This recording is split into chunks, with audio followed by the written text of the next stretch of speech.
Yeah, she's calling back. We're going to try to give her a call again, and then she just added another phone number to the 13-year-old grandson who's possibly with the daughter.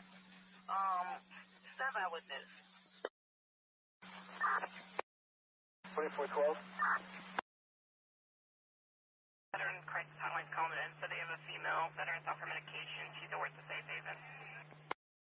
You're checking 12, take a check that one out. 6 1 bullet, 2 point start, take your shots.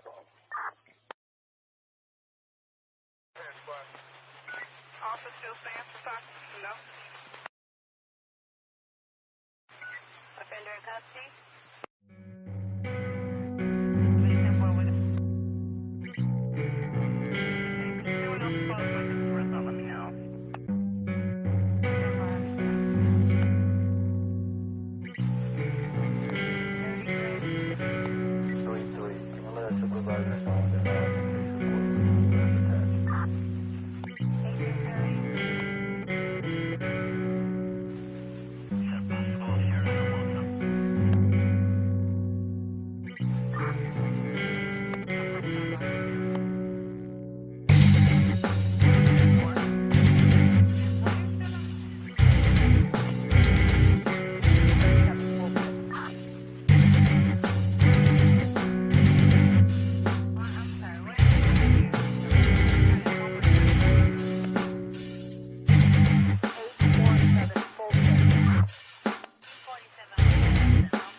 That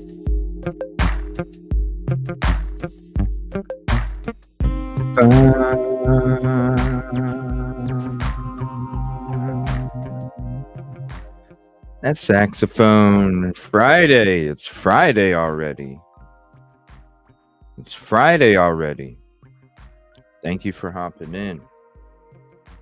News Nation special they had just a couple hours ago. We're going to get into that. We're also going to watch the Nancy Grace episode on Micah Miller. So we're going to be going back and forth between both tonight. And then we're going to end it with some games since it's Friday night. But when it comes to the Micah Miller stuff, it is going to be a warning graphic content discussion, whatever you want to call it. So just as a heads up. But first, we're going to be getting into the Sebastian stuff. We had an extended show earlier today. We ended up talking Sebastian the whole time. If you missed it, definitely check it out because we're going over the truth about lie detectors. And what a episode from the Presumption podcast. Very informative. I have to watch it again because I was trying to take notes as we were watching it, and it was just, my notes were all over the place, and I know I missed stuff. Definitely check it out. It's a good episode. Shout out Presumption podcast. Good evening. Typically unique, number 6. It's all good. Number 7. Thank you, Kib Kitty. Katrina. Ticket 8.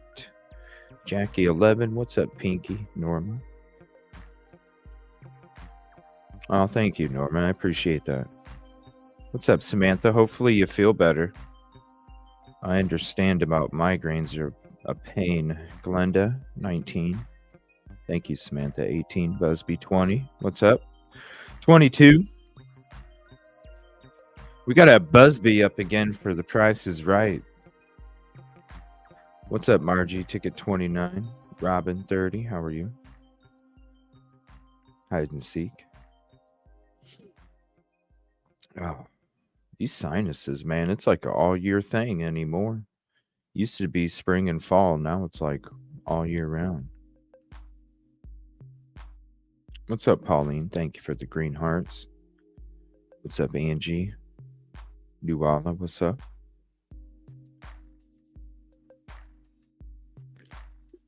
I just made this. This is hot as hell. It's burning. Shout out to you, Bev. Storming bad here. Well, because, I was, the internet was going crappy with all them storms that were coming through. So I went ahead and got that Radar Omega subscription. So that way, if there is any nasty area in anybody's... Here, let me show you guys. I'll pull it up. I'll show you in a minute. But that way we don't have to go to Ryan Hall y'all during the show. We can just go to our own Radar Omega. Because I was like, I had to watch it because we were having tornado warnings and watches all the way through like 2, 3 a.m.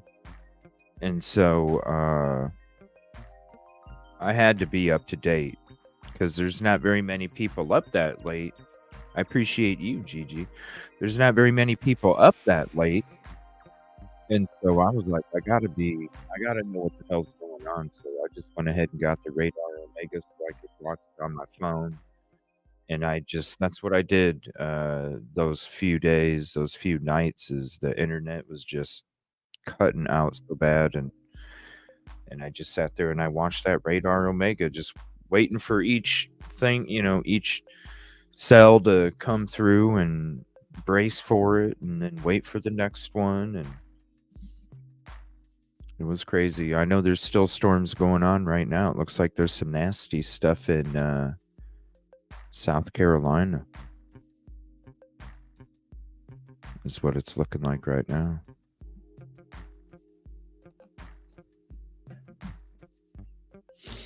So we're going to do, it's Friday night. We're going to hang out later on. What's up, Tree Baby? What's up, Caddy?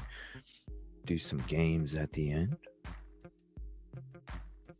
We'll probably split it up too. Glenda, ticket 19. Stacy, 61. Gigi, 62. Yoli, what's up, Yoli? 50. Christina, 62. R Whip says I was 42. What's up, Brandy Dandy, 61. Risky, 3 and me. 67. What's up, Mercy? Because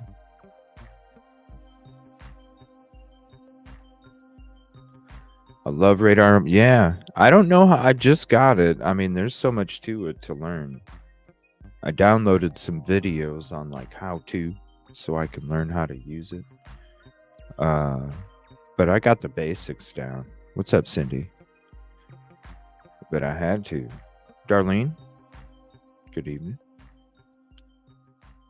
Lawnmowers like crazy. 72, thank you. Can you guys hear it? It's not too bad now. It's not too bad, but there's some strong storms going on. What's up, D? 76. Uh-oh, what happened?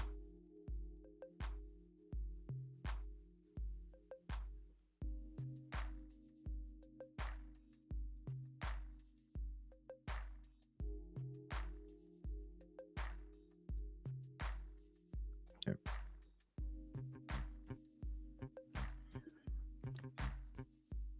I'll show you guys real quick.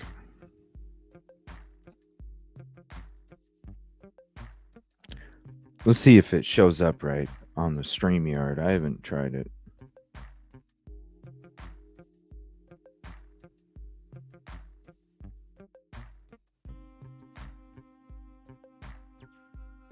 Yep, Radar Omega. And then I just do 50 frames. It gives you a good idea of where stuff's going, but it'll give us a way to be, if somebody lives in a certain area, let's zoom in on it, Ooh, hey, let's see what's going on. Kind of be able to track it and stuff. Just to kind of help out. Just so we don't have to always go. But I mainly had to get it just because it's like had to know. You gotta know what's going on, All right, so we're gonna get into this News Nation special, and they're talking about no matter all the massive efforts that have been going on, there's still no signs. Still no signs for any kind of direction or anything. And it just doesn't make sense, right? If he did walk away. I feel like those woods, north and west, they got to be searched more. There is renewed hope in the search for a young man named Sebastian Rogers. He's a teen from Tennessee. He is just 15 years old, and he is on the autism spectrum. And he was reported missing on February 26th from his home in Hendersonville. That is in Sumner County, Tennessee. Sebastian's mom says that he was gone when she went to wake him up for school that day. Police say there has been no evidence of foul play, and the family is cooperating. Authorities have scoured miles of land looking for Sebastian, but there have been no leads to this point.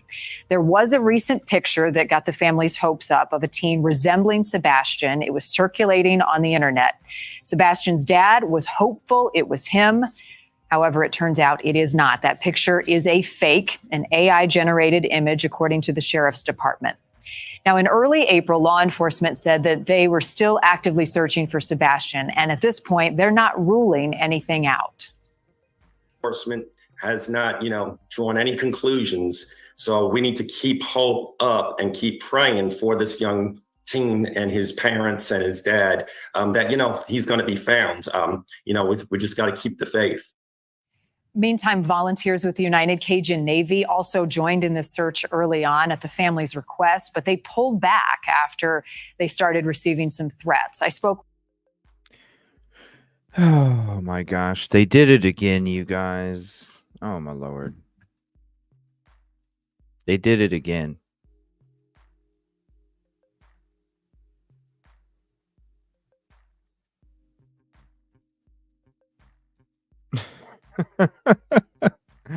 They did it again. This is freaking Nashville. This is Nashville. I remember going down the river when we were doing work for Riley Strain's family. And that right there, that's where we were.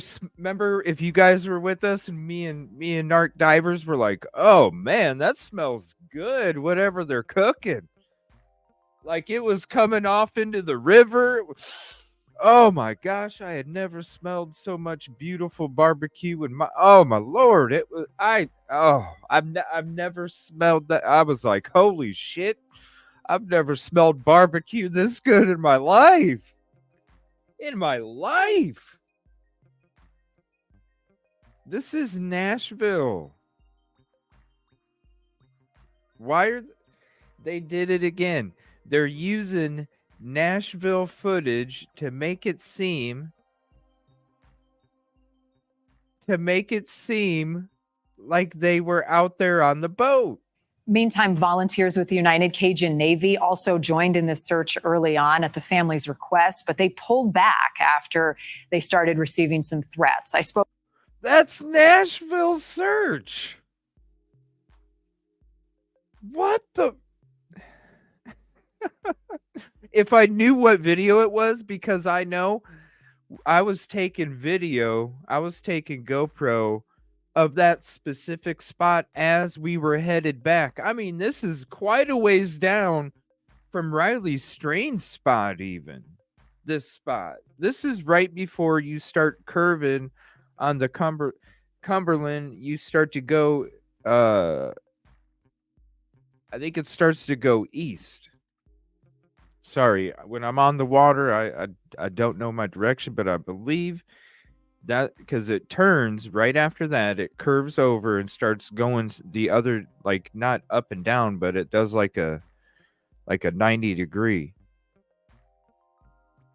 and you start going in a different direction. Contribution. This is, why are they doing that? Why are they using News Nation frickin' Riley Strain footage for Sebastian? Our whip $2 super chat. I am willing to help search. Please do. I know Terry Lynn's out there, right? I know Terry Lynn's out there right now. With all the flooding and the damage and the access roads being cut off, we have to wait. Thank you for your contribution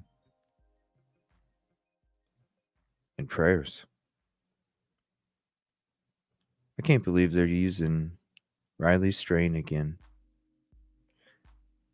Now, last time it was a local TV station. Now this time it's News Nation. They didn't have that damn boat on the water. I remember seeing the boat. The boat was on a trailer. It wasn't on the water. The boat was on a trailer the whole time. Spoke with one of the members of that. I can't believe they're using Nashville.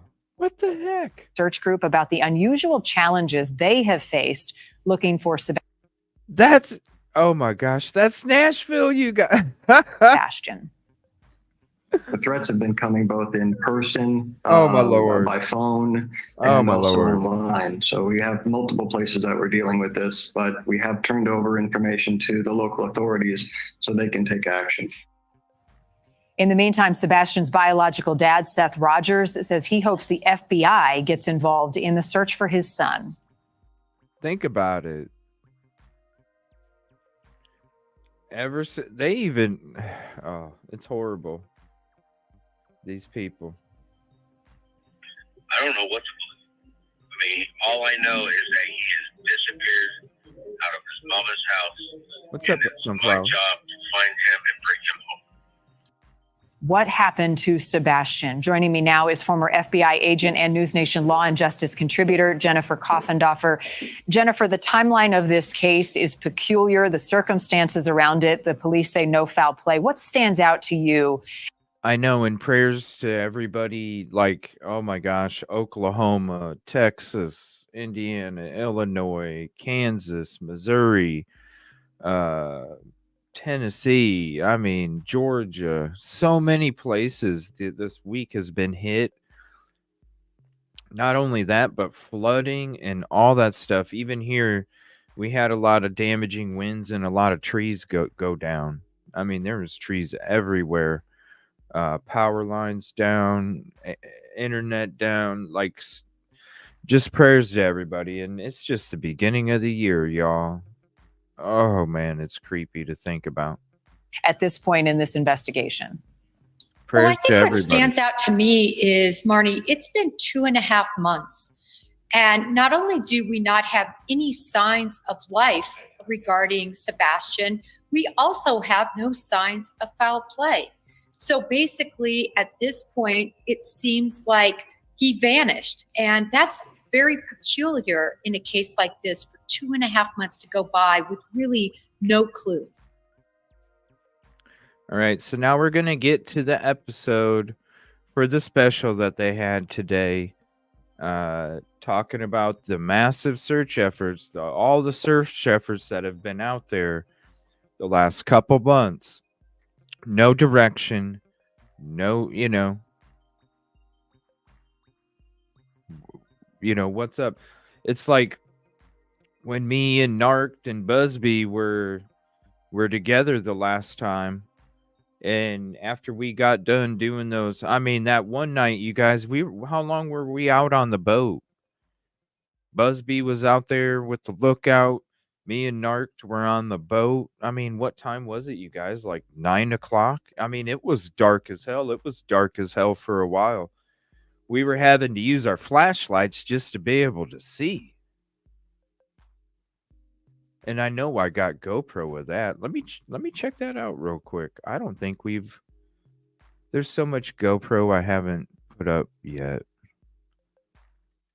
Let me see. And I couldn't upload it because you definitely need a steady connection to upload the GoPro. Let me see here.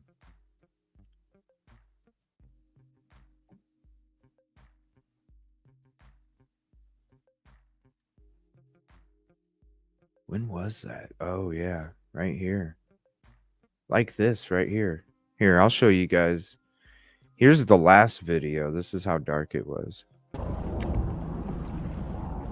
This is how dark it was. This is the last video. And then on the backside, there's a shadow. Huh. Maybe from the tornado or something? Like, this is how dark it was. How many trees are...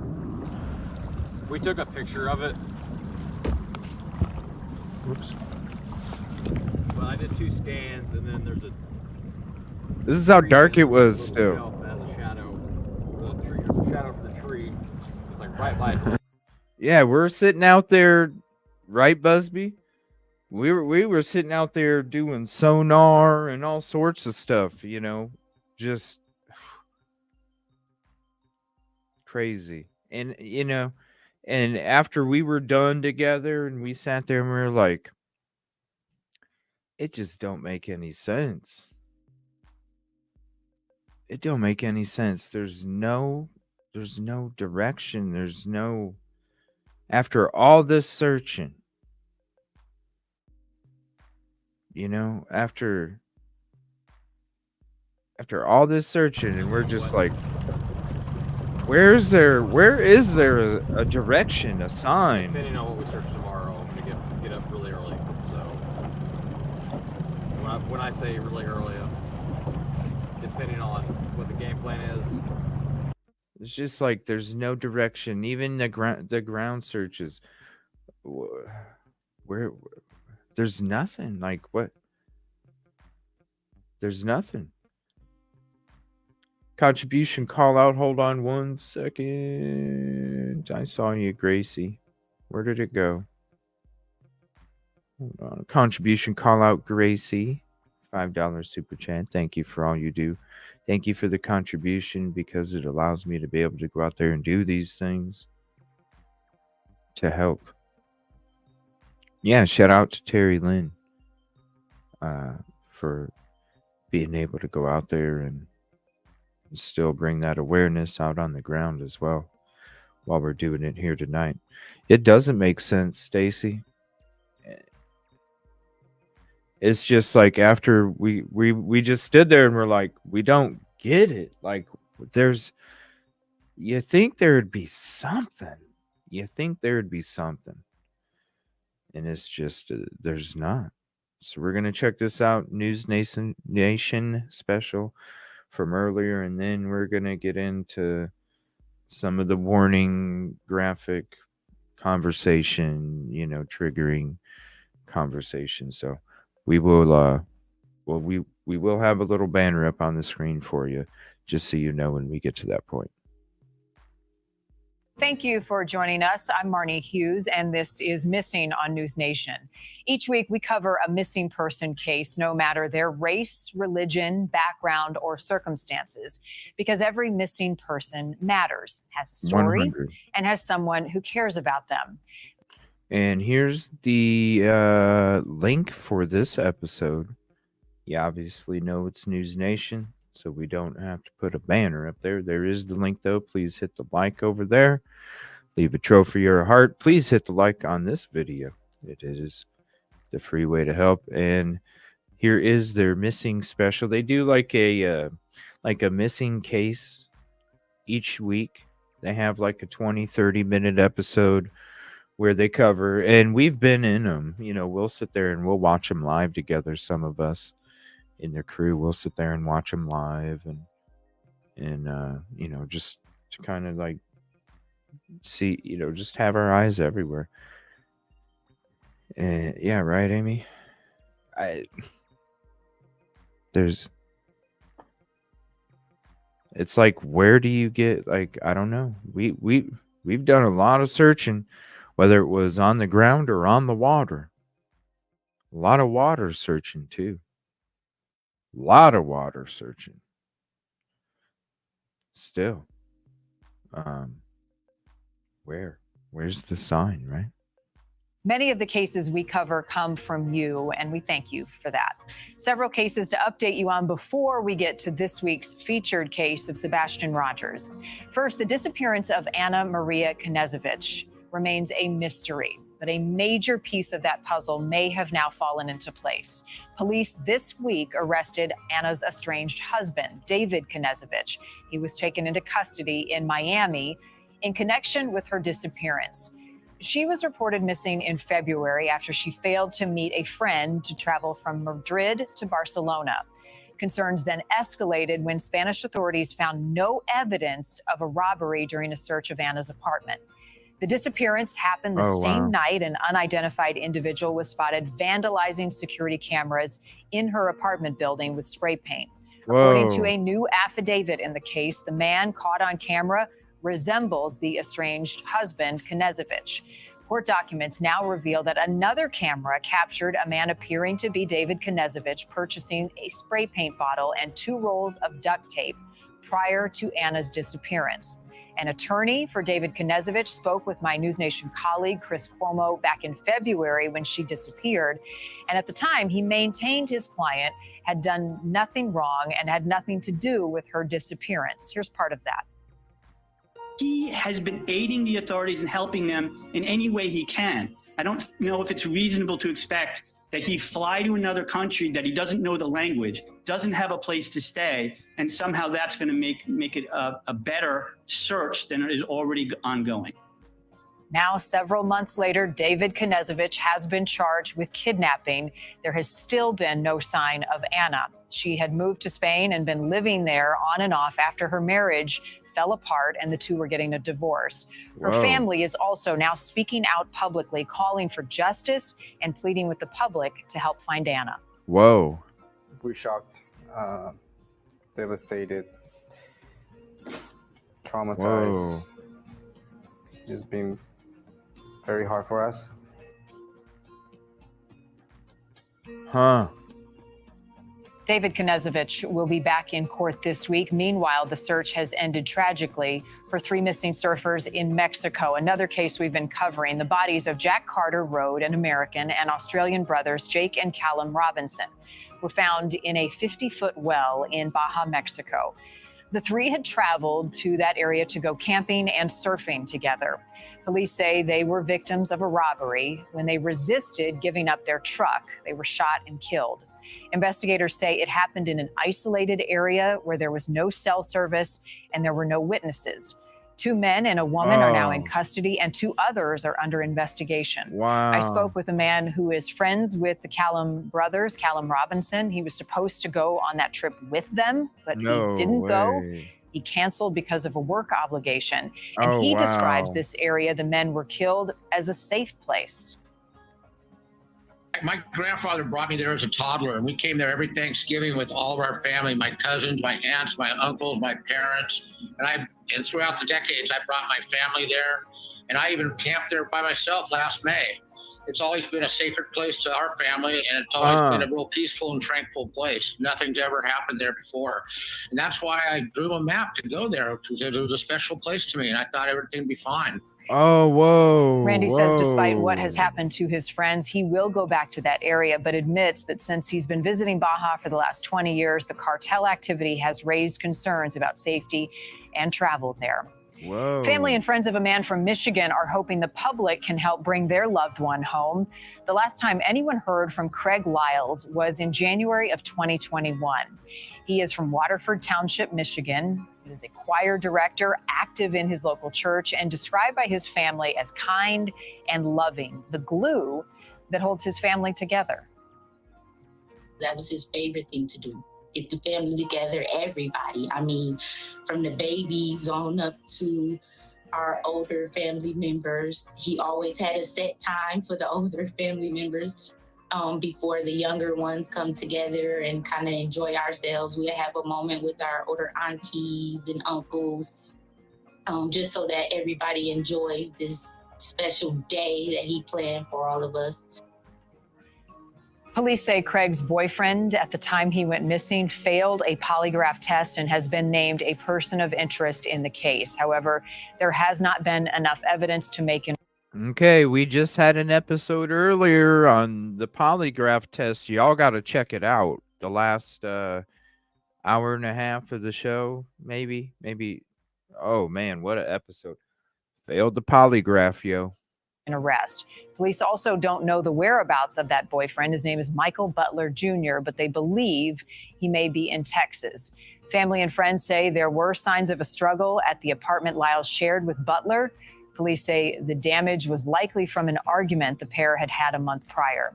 The family saying they would like closure, and they are not giving up hope. Someone out there knows something about what happened to Craig Lyles. If you have any information that can help in the search for him, an anonymous tip line has been set up. You can submit information to Crime Stoppers at 1-800-SPEAK-UP. You can also contact the Waterford Township Police Department in Michigan at 248-618-6041. Wow. Now for this week's featured missing case, there is renewed hope in the... I want to say shout out to News Nation for doing that little 5.5-minute little intro there. Shout out to them for doing that. That's awesome. Search for a young man named Sebastian Rogers. He's a teen from Tennessee. He is just 15 years old, and he is on the autism spectrum. And he was reported missing on February 26th from his home in Hendersonville. That is in Sumner County, Tennessee. Sebastian's mom says that he was gone when she went to wake him up for school that day. Police say there has been no evidence of foul play, and the family is cooperating. Authorities have scoured miles of land looking for Sebastian, but there have been no leads to this point. There was a recent picture that got the family's hopes up of a teen resembling Sebastian. It was circulating on the internet. Sebastian's dad was hopeful it was him. However, it turns out it is not. That picture is a fake, an AI-generated image, according to the sheriff's department. Now, in early April, law enforcement said that they were still actively searching for Sebastian, and at this point, they're not ruling anything out. Wait a minute. AI generated photo. I thought the mom of the boy said, "Take that photo down." What? Hold on one second. I need to look at this statement. Hold on. Let's see here. Okay, hold on. I'm going to read this exactly word for word. Hold on. I want to make sure here because I'm like, wait a minute, huh? Okay, dear media representatives, we would like to provide an important update regarding the recent photographs circulated in connection with the search for Sebastian Rogers. After coordinated efforts with law enforcement agencies, we have determined it is not. Okay. It says we have determined that the child depicted in the photograph is not Sebastian. Now, does that mean wouldn't they say that it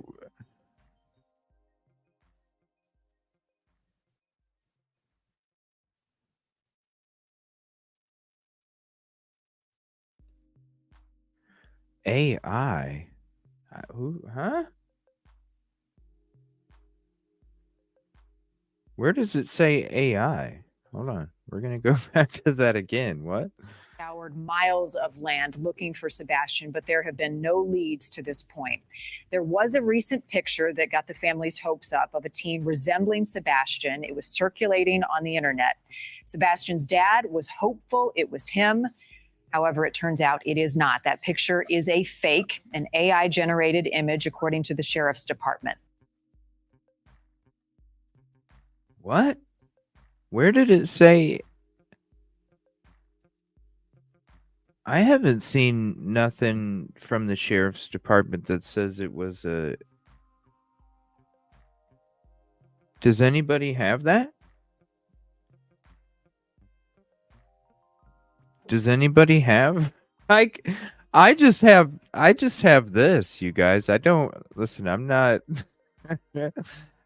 out there like trying to grab all the press releases. Okay, I don't need to be first. But I don't.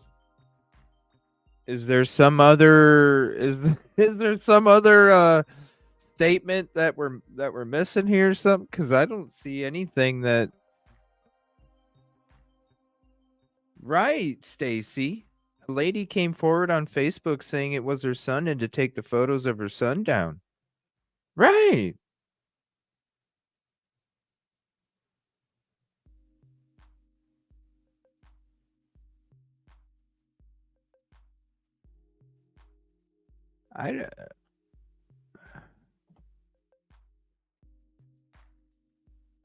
But they said it.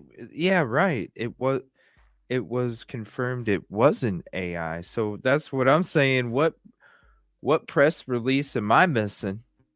Because obviously, because this don't say nothing about AI generated. This just says we have determined that the child depicted in the photograph is not Sebastian Rogers. It doesn't say anything about being AI generated. I don't know. Maybe I didn't get that one or something.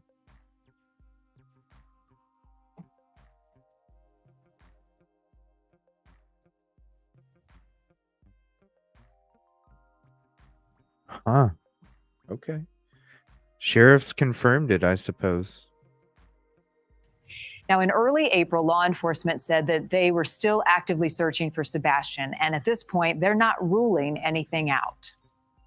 Enforcement has not, drawn any conclusions. So we need to keep hope up and keep praying for this young teen and his parents and his dad that, he's going to be found. We just got to keep the faith. Meantime, volunteers with the United Cajun Navy also joined in this search early on. That news, Riley Strain footage, y'all. At the family's request, but they pulled back after they started receiving some threats. I spoke. That's Nashville. That's where it's like, there's Broadway. That's where it's like, this smells good. With one of the over here. members of that search group about the unusual challenges they have faced looking for Sebastian. I can't believe they're using The Riley threats have been Strain coming footage. both in person, by phone, and also online. So we have multiple places that we're dealing with this, but we have turned over information to the local authorities so they can take action.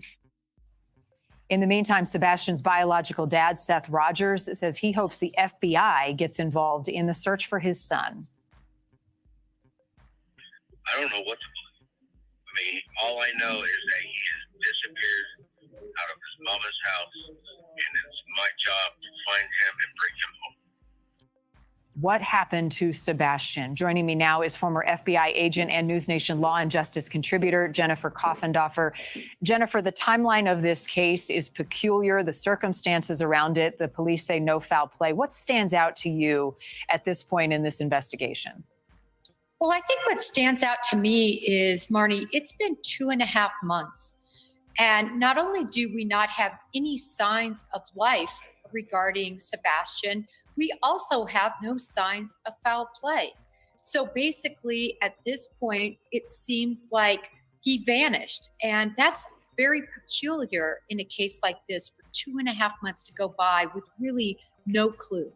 Take us back to the beginning of this investigation. What we knew at the time in February was Sebastian's mom went to check on him, get him up for school. He wasn't there. His shoes were left at the door. His cell phone, all the other things that a teenager would have were left behind. When investigators show up to look for a kid in these circumstances, an Amber Alert was issued. What happens immediately? Well, immediately, canvass of that neighborhood has to be done, and it has to be done correctly, where basically every house in that neighborhood is gone to, where it's searched, where all possible areas he could leave and go to would be searched. Secondarily, and really I should say just as importantly, it's important to get a bloodhound or a scent dog on his scent immediately. And that's for the purpose of seeing if he can be traced outside of that door and what steps he might have taken. Obviously, also video camera and footage that might have been taken in and around that neighborhood could prove quite important. Yet still, all of these possible avenues have gone and led nowhere. Does it surprise you investigatively that nothing has turned up, that any clues so far? It really does surprise me. There's been a lot of speculation, a lot of innuendo and actual straight out allegations regarding the family's involvement. But really, law enforcement is forced to follow clues. Even though things may seem awry, the statements made by family might be completely out of order. It's just they have to follow the facts. And they have said there is no sign of foul play. And police say the family is cooperating, no finger pointing from mom or dad. They just want to find their son right now. I do find it peculiar that the United Cajun Navy was asked to get involved early on. We've worked with them on a lot of missing cases, and they called off their participation in the search because they were receiving threats. What do you make of that? Well, that is not only peculiar, but it's really outlandish. We hate to see these volunteer groups, and that's what they are, Marnie. No one is expecting these services to be, professionally trained even, but what you do need are boots on the ground, people to spread flyers out, people to post flyers, and people to walk these wooded areas. And people start intimidating those volunteers leave, and it takes so many steps backwards on these investigations. You know, law enforcement has a tough job, and they're often very protective of what they know. Do you believe that police investigating this know more than they're sharing at this point? I do, Marnie. I think they know much more that they haven't shared. This is one of the really tighter-lipped investigations we've seen in these types of cases. They really aren't saying anything. It took them almost 2 weeks to come out with the negative, the information that it was negative, in meaning not Sebastian Rogers in that photo. Meanwhile, a lot of people really had hope, including the parents. So I'm just, they don't obviously owe anybody an explanation, Marnie. But when these types of figures and photos come out, I think it is so important to let the public know as early as possible, no, this is not him. Right. So it's an AI photo. It immediately gets the family's hope up. We believed it was from North Carolina, and the sheriff's department came forward and said this is a fake photo.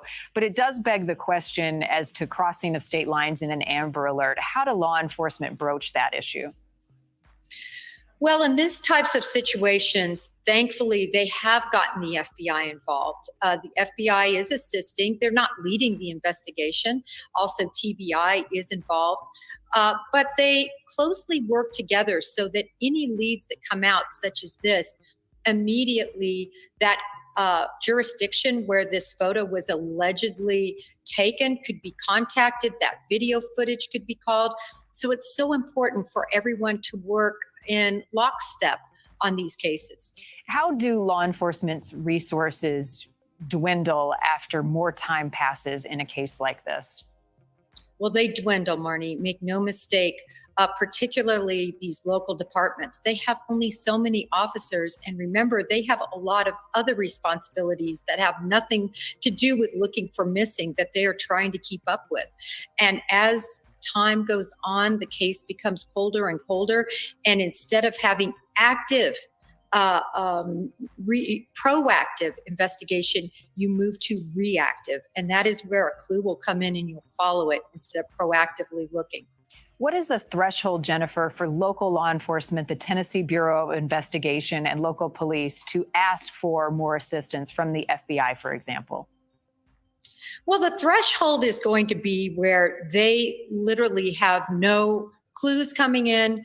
They feel like they are at a complete standstill, and they might ask for additional resources to, as an example, spread further their ground search. But in this case, they've called off the ground search, Marnie. And so unfortunately, that tells me they are just working from an intelligence base and trying to develop those clues into possibly finding him. It's not leading anywhere, Marnie. The family has shared that Sebastian is on the spectrum. How does that factor into investigators' search? It's a huge factor because people who are on the spectrum, young children like this, we've seen this before. Connor Jack Oswalt comes to mind, you may recall. He left when he was only 17, and he just up and left, and then was later recovered 2.5 years later, over 2.5 years later. I know you covered that story well. The last case I ever worked as an FBI agent involved a child on the spectrum, and he too just left. Even though a lot of people thought that the family might have been involved, they were not involved. So I think it's very important to pay special attention to the fact he's on the autism spectrum may invoke different behavior than someone who is not. Many families feel as though they hit a dead end after dead end, and they turn to private investigators. I know Sebastian's family has done that as well. They've also brought on people to act as a spokesperson for the family. Talk about the mentality of folks feeling as though they need to ask for outside help. And does that actually lead to answers in cases like this? I think it can be helpful.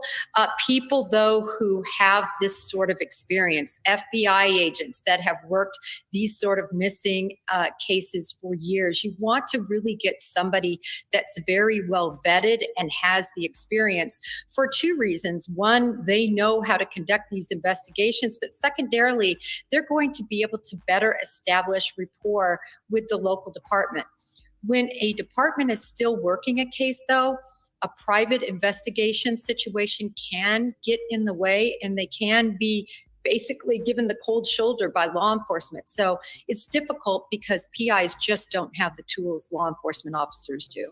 You know, it can be dangerous to theorize, but also can play forward possible scenarios. Do you have any theories in this case as you look at the evidence? I'd like to hear this one. This is a case, Marnie, that is troubling to me. It's troubling to me because the circumstances don't quite smell right. Nope. From the standpoint of where could this child have gone to and never have been seen. So whenever I see something like, And that's what we're asking. February 25th, last seen by parents, went to bed. February 26th, not in his bed. Amber, or endangered child alert issued February 27th. Amber alert issued February 29th. Pond drained May 5th.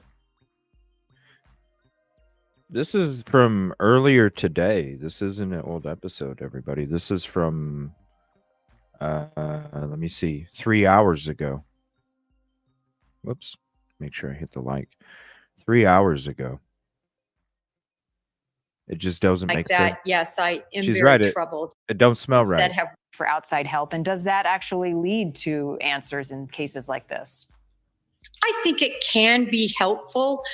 People, though, who have this sort of experience, FBI agents that have worked these sort of missing cases for years, you want to really get somebody that's very well vetted and has the experience for two reasons. One, they know how to conduct these investigations, but secondarily, they're going to be able to better establish rapport with the local department.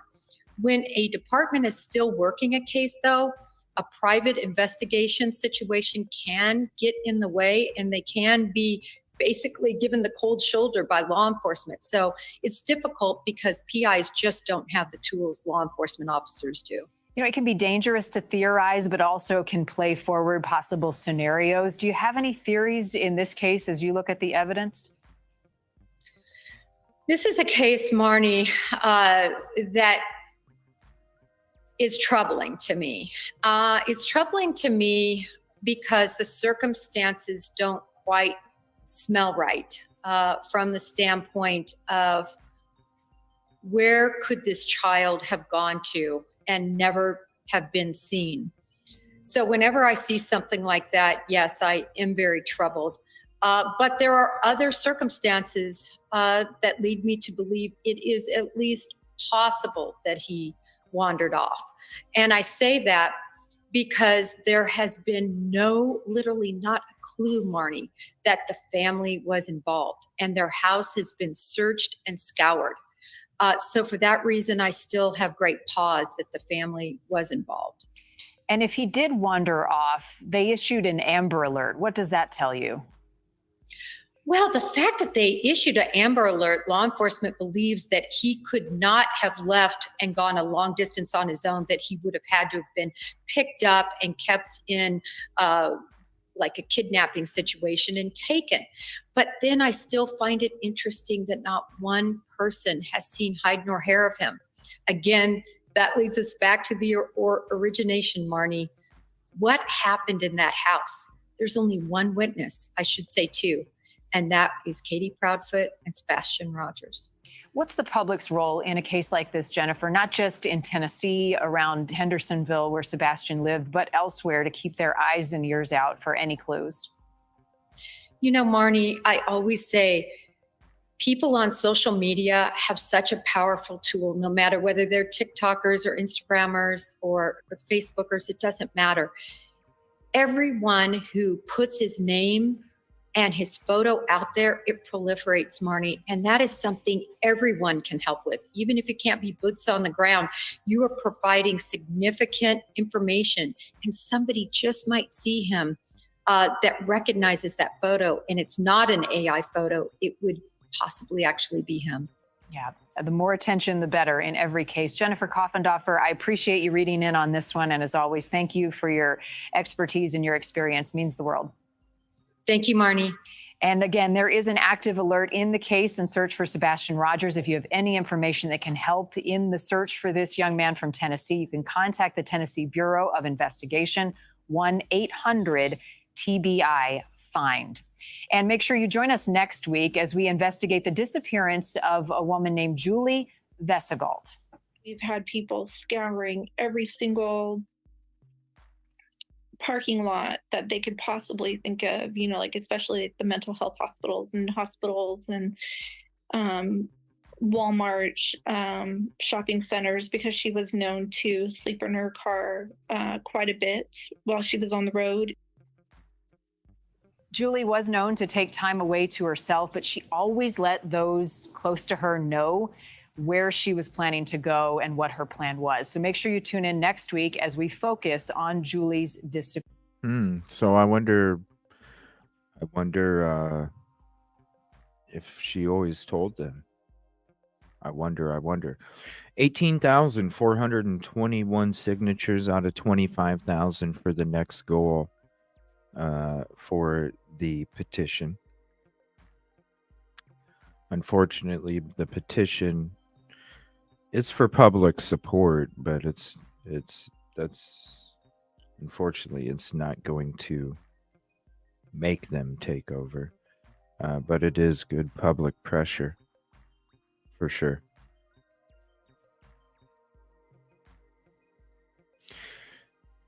It just keeps going up. Each time you hit a goal, it goes to the next one and the next one and the next one. It's more for public support. The petitions can't make FBI take over, but public support can push to kind of, it's kind of like Henrietta, Oklahoma, with the Jesse McFadden case. There has to be certain things that take place in order for the outside agency in order to take over. But if there's enough public pressure, they can put public pressure on the local officials.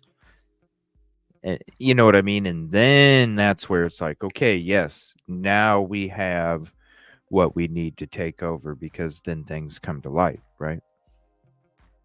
Public pressure always makes a difference. Yeah, they technically can't take over. When you get asked to be invited into the investigation, they can hold you at whatever parts they want to hold you to, and that's it. That's it. All right, give me 1 second. We're going to see if there's any breaking news here real quick, and then we're going to get to this episode here. Graphic nature about Micah Miller. Nancy Grace episode that came out, I think it was yesterday, or maybe it was the day before, talking about it. And then we're going to have some games here later on this evening, just to kind of end the night on a fun note here. Give me 1 second. Oh, I guess we came out. I wanted to share this. Somebody had sent me a thing saying that they found the camera that actually had the video, and I wanted to share this with you guys. This is something that we made like a week ago. Actually, 8 days ago, I suppose. Here's a link for it. And this is when we were kind of sitting down going through my GoPro footage, because it was being thought that the camera was in a different spot. It's like, and then we went to my GoPro footage, and it's like, no, that's a satellite dish. So then I was like, we need to figure out where this camera came from. So I broke it down like 8 days ago. I guess this is new information, but we've already came out with it 8 days ago. So I want to say thank you to the community, because it's a collective effort. And look, we already broke it 8 days ago. Check this out.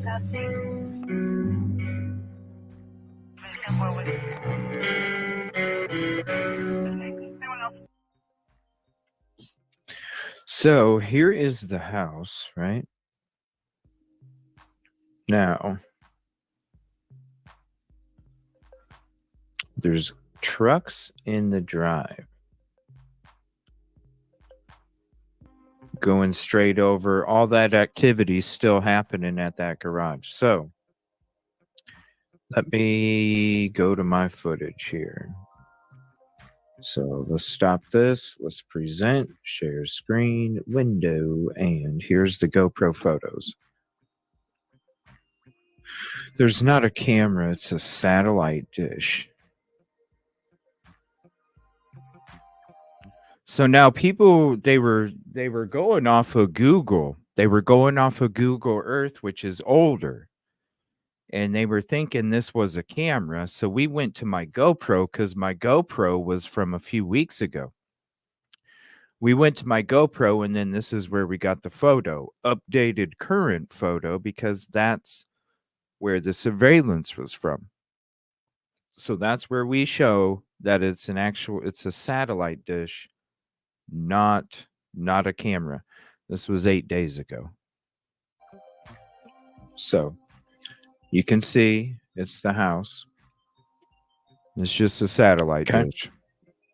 This is a current photo. So I want to show you guys it's not a camera. It's a satellite dish. There's no camera. Okay. I didn't know this was new news. This is why I think it's the house. I think it is. Watch. Okay, here's another photo. Again, this is GoPro footage where I took a screenshot. And this shows right here, there's the camera. And I break it down with the angles on Google to show you how it would show up on the camera based off the angle. And I give you the angle showing through the trees to show you exactly how it would have caught it. The vehicles, 2 rows of vehicles. No camera except for right there. Okay.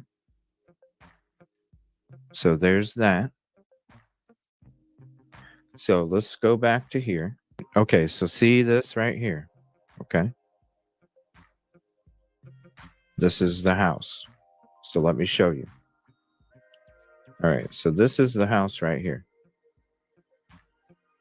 See the angle? Right up here is the camera. See the angle? This is from last week. See the angle? You get right in between those trees. And then watch. I'll turn around and show you the other direction. You see the door. You see the garage. Right? Let's go back.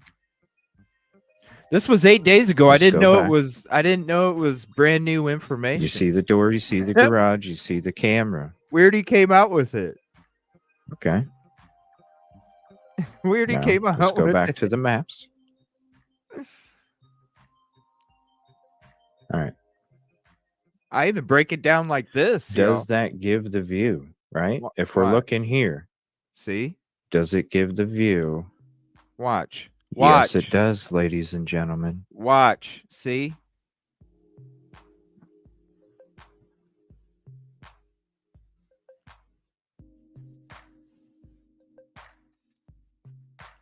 Just stand right. Could you park 2 lanes of vehicles right there?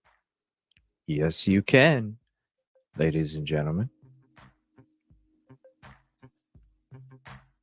Okay. The address is, let me see. 1015. 1015. This right here. That's your camera. That's your camera.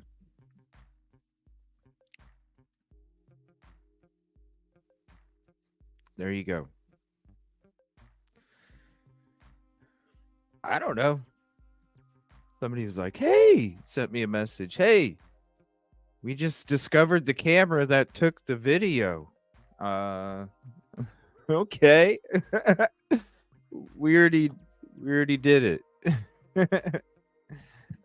We used, because listen, when you go off of Google, you're going off of 2023.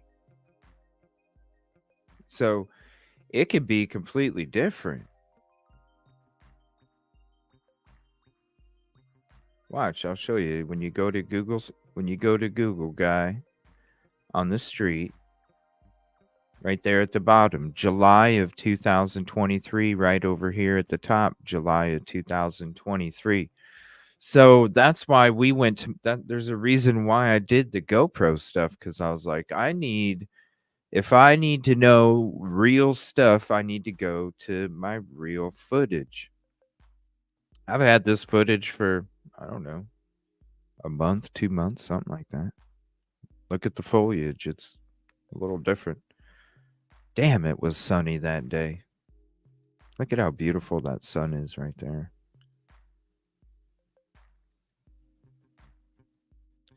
But yeah, I didn't know it was brand new.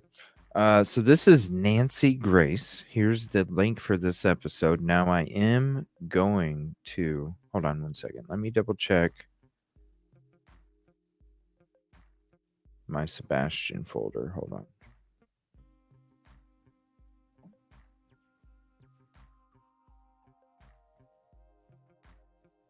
Yeah. Yeah. We're going to switch to this part where there is it's graphic warning content. It's going to be discussing some things about, it's the Micah Miller talking about self-unaliving and things like that. So just as a heads up, I assume it's going to be a warning graphic content the whole time. Now, I'm just assuming. I haven't watched it yet. But if it does switch to where it's a normal conversation and such, I'll go ahead and take it down. You can have it on mute. I'm not going to be having the closed captioning up or anything, so you can hang out and chat if you want. If it's going to trigger, you can always mute it, hang out and chat. I'm not going to have the words showing on the screen. And if it does get to a point, if you see that go away, that means you can unmute it. Unmute it if you want. But we are going to be going to that part of the show. And again, here's the link to it.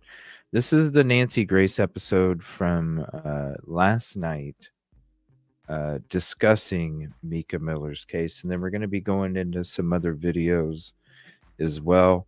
We'll be more on that topic tonight. Not to say that we're not going to go back to Sebastian, but we're going to have quite a bit tonight for Mica. With everything that we did earlier for Sebastian. What's my opinion on the case, Sunflower? I don't know. There's it's so suspicious. I mean,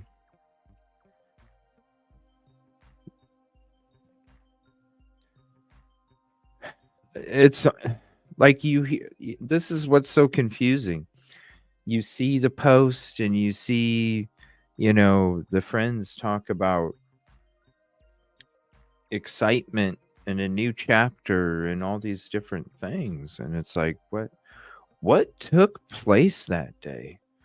What took place that day from sun up to, like,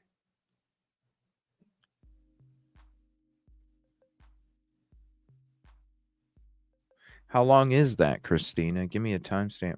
It's so confusing. It really is. I don't know what to say, honestly. Let's see what Nancy has to say. Right, if walls could talk. Breaking news tonight. Gorgeous pastor's wife, Micah Miller. Whoa. What? I know.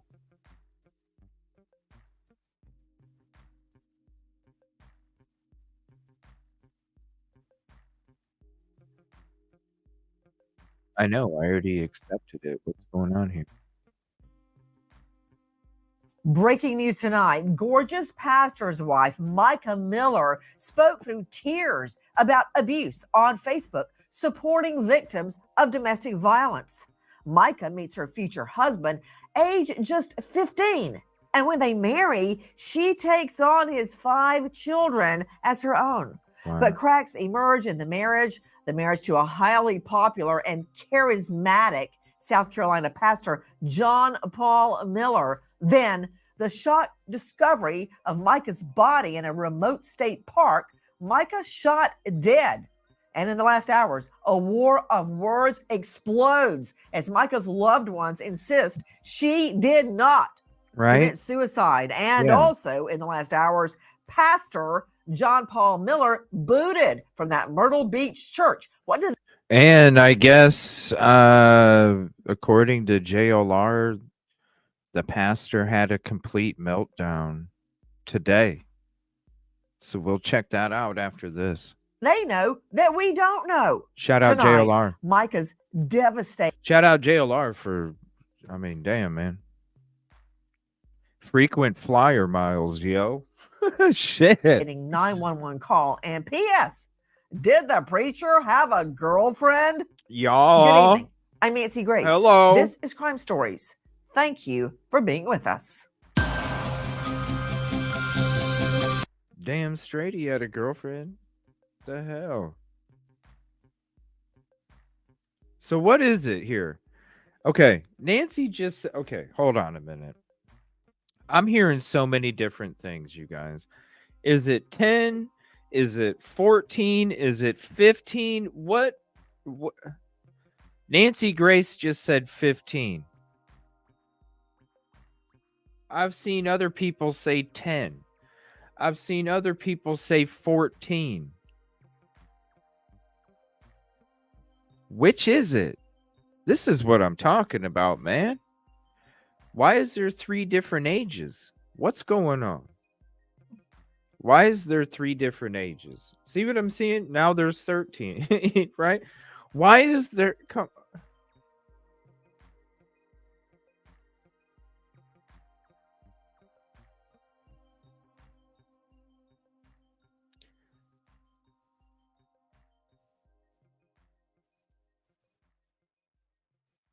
I heard a lot of 14 myself. But where's 10? Where did 10 come from? Because I saw somebody say 10. Where did 10 come from? Please hit the like if you haven't yet. It is the freeway. What's up, Brown Eyed Girl 144? At age 14. That's what I heard, Rebecca. Right. Started going to the church youth group at 14. Where did 10 come from? Where did 12 come from? Where did 13 come from?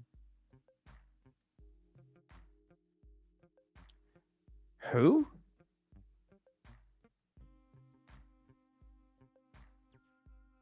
What's up?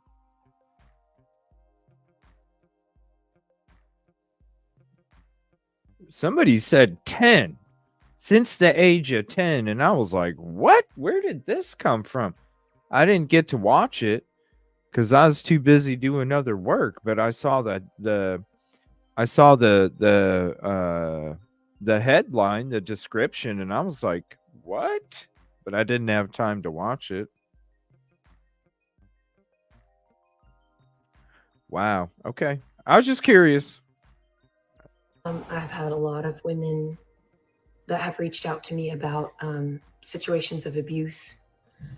And I just want to tell you what a lot of people have told me lately and reminded me, because I think I forgot. I knew, but I pushed it in the back of my head just because of my situation. But you are the bride of Christ. God hates divorce. But why? According to everybody I've asked and the scriptures that I've found, it's because it hurts people. But does abuse hurt people? How do you think God feels about that? Having worked for 9 years on the hotline at the Battered Women's Center, prosecuting during the day, hearing her speaking like that just twists my heart. She referred to her, quote, situation. What situation was that? And why did this beautiful young wife end up dead, shot dead in a remote state park?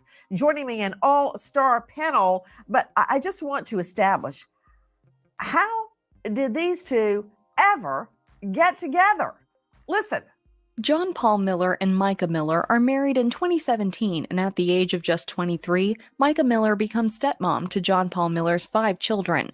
JP Miller is considerably older than his beautiful young wife, but they move forward like a match made in heaven at first. Like many marriages outside the home, everybody seems happy, but inside the home, not so much. Micah Miller decides she has had enough of Pastor John Paul Miller and files for divorce. Joining me an all-star panel to make sense of what we know right now. But first, I want to go to former South Carolina news anchor in Myrtle Beach, investigative reporter, Michael Miller. Thank you for being with us. Number one, a happy marriage. What, the three of them? Micah, the preacher, and his girlfriend. Okay, that said, what is her situation that she refers to on that very haunting Facebook post? Well, thanks, Nancy. Good to talk with you. You know, living in this community too, we're just inundated with feelings, suggestions, ideas, and passion on both sides of this terrible, terrible case. That family dynamic, it really came to light lately as we saw some affidavits come out from Michael Miller, listen, I got 1 hour with you. No time for euphemisms, no time to whitewash anything.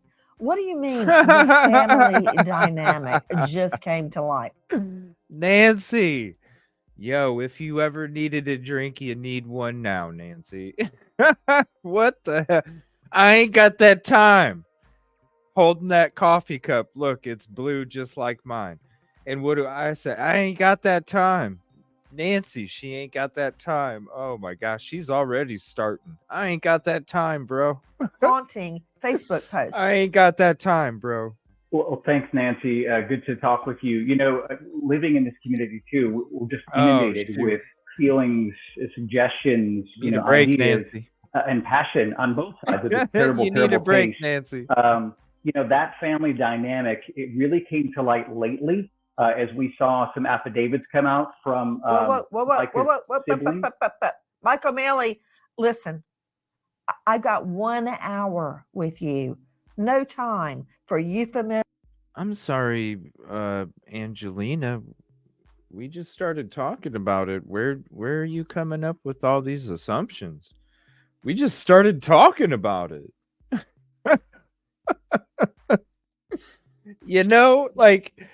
Usually the trolls will hang out for a minute first before they say some dumb shit. This troll's so stupid it runs into rocks. If it just came in and said, "You're doing this and this and this and this and this." What the hey, gosh, the trolls are just getting easier and easier to sniff. They don't. Wow. I thought it was 2024. I thought you were supposed to evolve. What the? You're doing this and this. We just started. What are you talking about? What do you mean the family dynamic just came to light? What family dynamic? The girlfriend? The alleged abuse? What? What the hell? Well, it's a combination. Let's start with first Micah and JP, as she referred to him, to her siblings. Her siblings put together some affidavits in court in seeking ownership of her estate. In those affidavits, we've just kind of learned a little more detail. In that, her siblings say, look, she told us in no uncertain terms about the abuse. She told us she feared for her life. It got so graphic and detailed as to her saying to the effect, if someone finds me with a bullet in my head, it was JP, John Paul. These are statements that came out. There's even Can you slow down, Michael Miller? Michael Miller, hold on just one moment. That is a lot of information. I've found a lot of it in investigating the case, but I want you to just if you don't mind, would you repeat what you just said that you learned from reading affidavits by family? Sure thing. Just kind of looking through the affidavits submitted by Micah's family, her siblings, to say the least. There's a mention of abuse. There's a mention of her fear for her safety, and it gets even so graphic and so detailed as a mention of, quote, to an extent here, if I end up dead with a bullet in my head, it was JP who did it. JP, John Paul, her estranged husband. This is all coming out. In addition to that, we're getting some more information from some other siblings who talk about a March 11th incident where there was police reports filed for vandalism to her car, her tires shredded, then a GPS monitoring device. Hold on. You're giving me so much information, and I've got questions on every single thing that you just said with me. You're hearing very well-known investigative reporter joining us out of South Carolina, Micah Miller, with me, an all-star panel, but I'm going to introduce them as we go along. To Brian Foley joining me, board-certified criminal defense attorney and former chief prosecutor, Harris County, Texas. Never a lack of business there, and author of What Prosecutors Don't Tell You. Brian Foley, how many cases did you prosecute and or defend where the dead woman says, if I turn up dead, he did it? Because I have had many. And sure enough, by the time I got a hold of them, they were homicide cases, Brian Foley.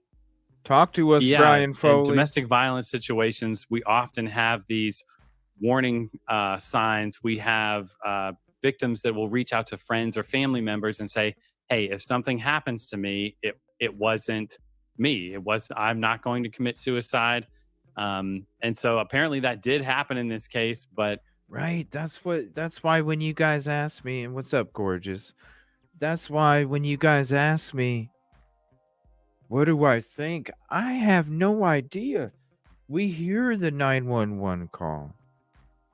We see we see the travel, we see going in, we see was it to purchase for protection? Why was the 911 call the way it was? Why did the 911 call end the way it did, right? It just cut off. It just stopped.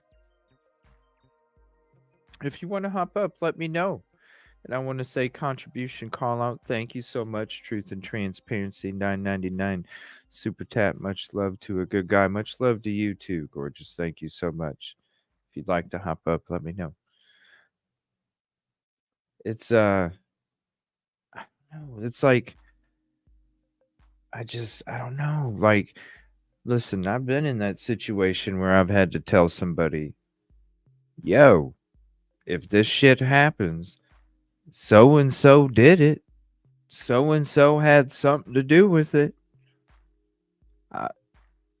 Back in my young days when I was out in the street, yeah, there was a few times I had guns held to my damn head. And it's like, yo, I had to tell people, somebody close to me, hey, if this happens, this is who had something to do with it. Shit's crazy. But then the 911 call. Was there somebody that was there? Was there somebody that was there with her, making her say it? I'm hearing that the weapon was in the vehicle, but she was in the water. And that's what this is. Yeah, Dispatch Crystal, right? And I don't think. See, I want to ask you, because when we listened to the 911 call, and this is what I was talking, this is where I was coming from. When we're listening to the call and the call just stops. It just stops. Why did it stop? Usually because, hey, the, the call ended. Okay. Dispatch Crystal. Even if the call ends, do you not still say, hello? Are you still there? I mean, let me know, Dispatch Crystal. If somebody calls in and they're talking to you and they hang up on you or the call disconnects, do you still not go, hello? Hello? So that's what was weird to me with the 911 call, because as soon we're sitting there listening to it and all of a sudden it's like bloop, and I'm like, whoa, it just stopped. And then I went and looked at the video, and the video had already been done and ended, and it was waiting for the recommended video wheel.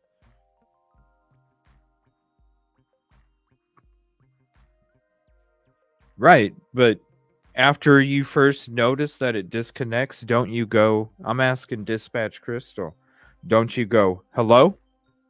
And then call back? Don't you wait to see if it really did disconnect, because computers can fuck up too? We are supposed to keep talking. If they hang up, we call them back and try to get them back. That call was strange as fuck. But yes, we keep saying hello. So what do you think about the call, Dispatch Crystal? What do you think about how it just ends?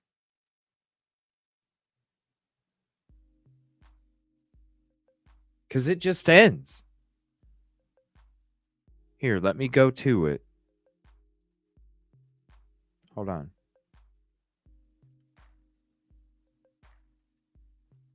I'll just play the end of it.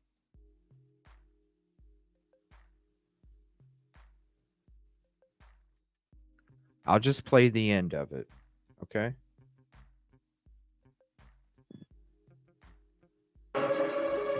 Location where you're at, okay? Just 1 minute. Watch. This is the end of it. Let me make sure I got the exact location where you're at, okay? Just 1 minute.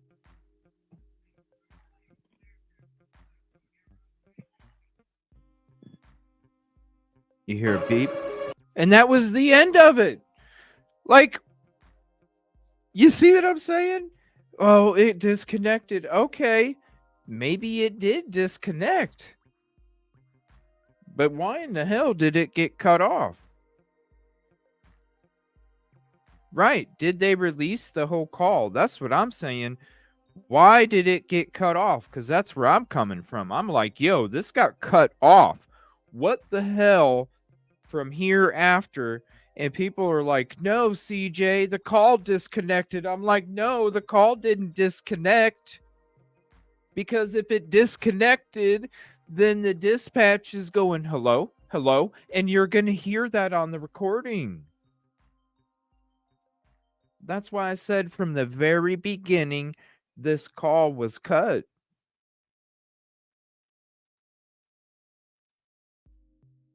It was not, the call did not get cut off.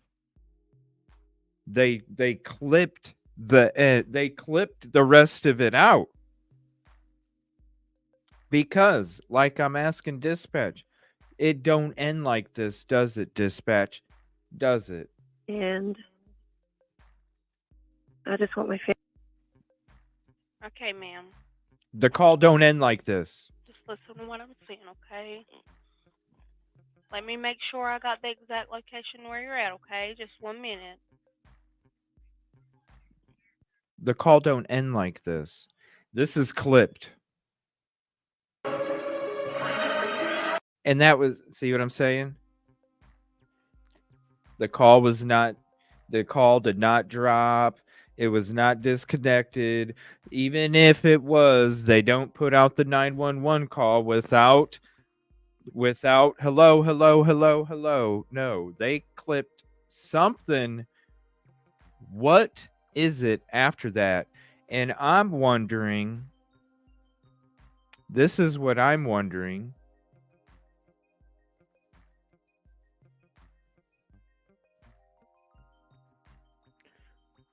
It has to.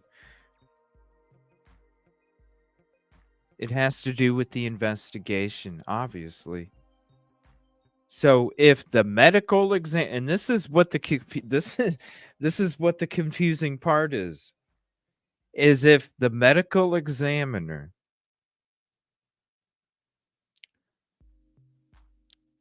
and everybody else is claiming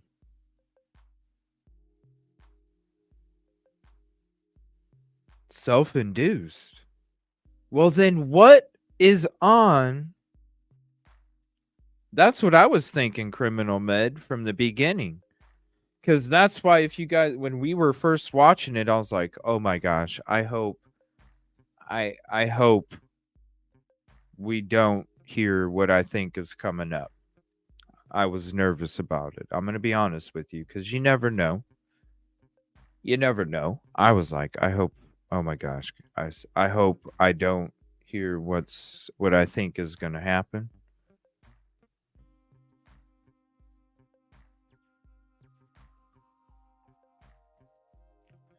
Right.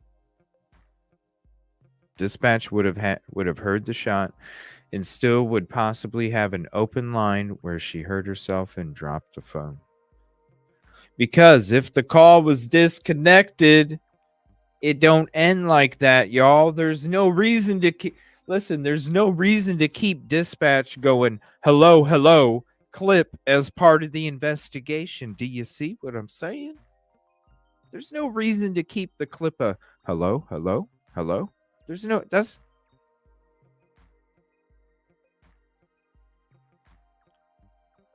something after. And I think there was more conversation.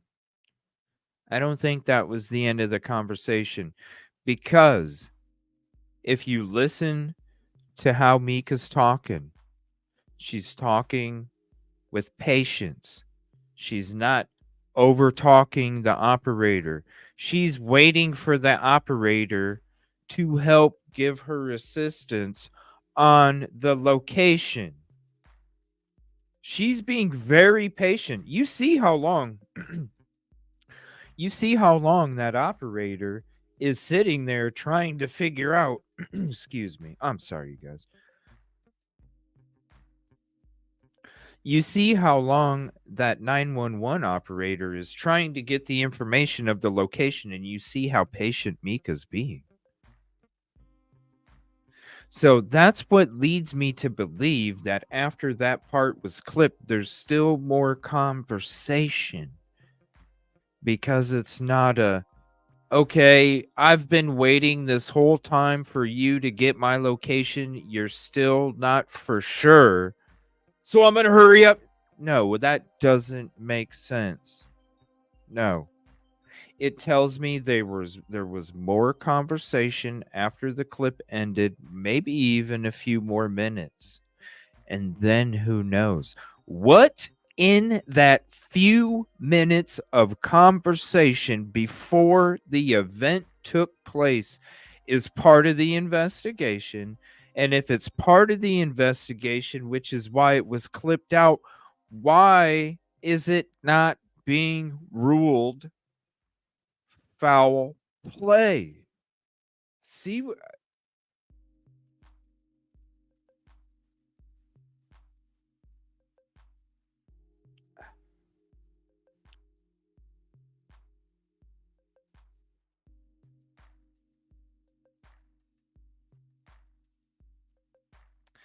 Okay, maybe she hung up.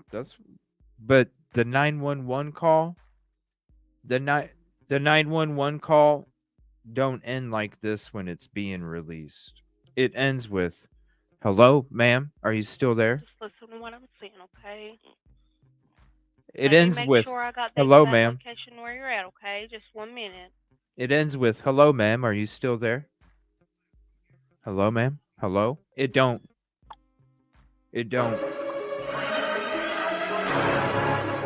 No. What is in that conversation? What is in that conversation that is being clipped out? We are trained to try and talk them down, which I dispatch for a small PD and not 911 or 911 transfers the calls to me if it's a police call.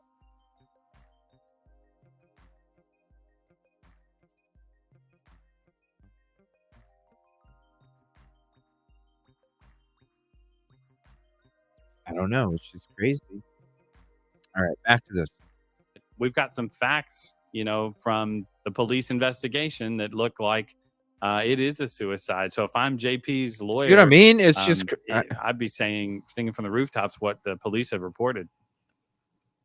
Well, yeah, but right now I'm curious about what else the family has to say in sworn statements. And a legal word, the so-called preacher has not been officially charged. He has not been named a POI, person of interest, or a suspect. But I want to move forward with what Micah Miller, investigative reporter joining us out of South Carolina, is saying. He's talking about problems Micah had just before her death. Listen to our friends at Crime Online.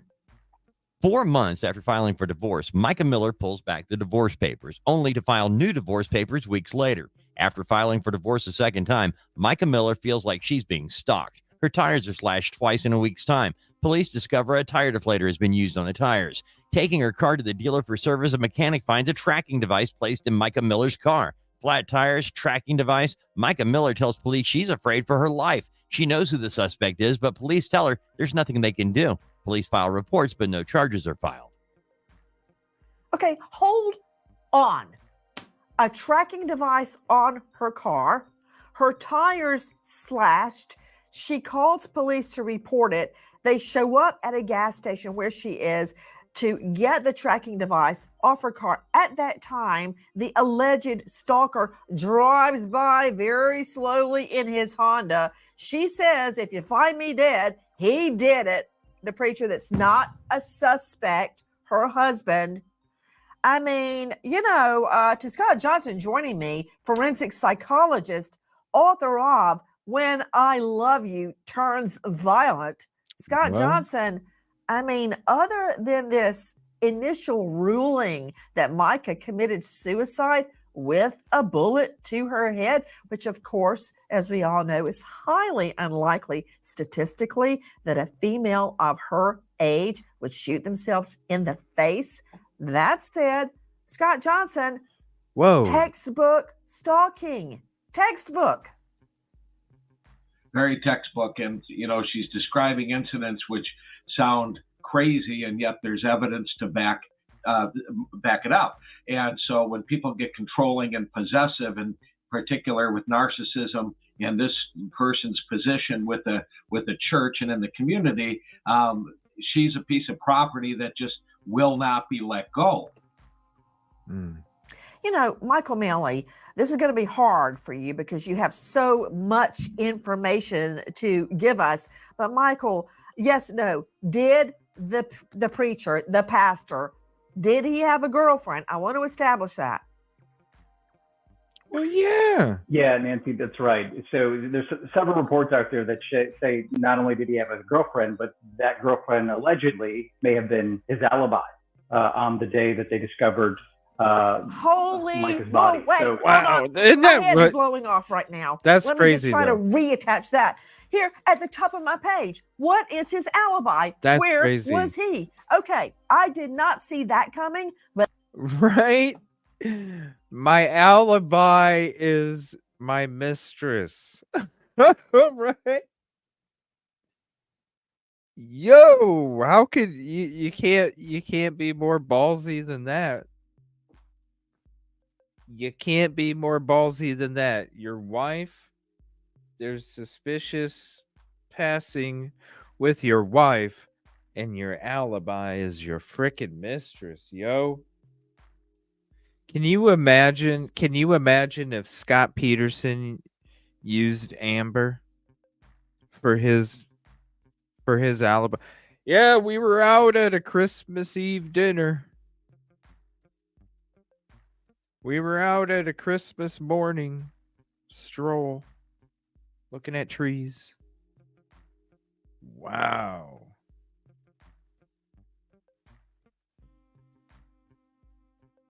Right. I know. Yeah, Jojo, we saw that. We questioned it. We went back to the statement too. I didn't see nothing about anything AI.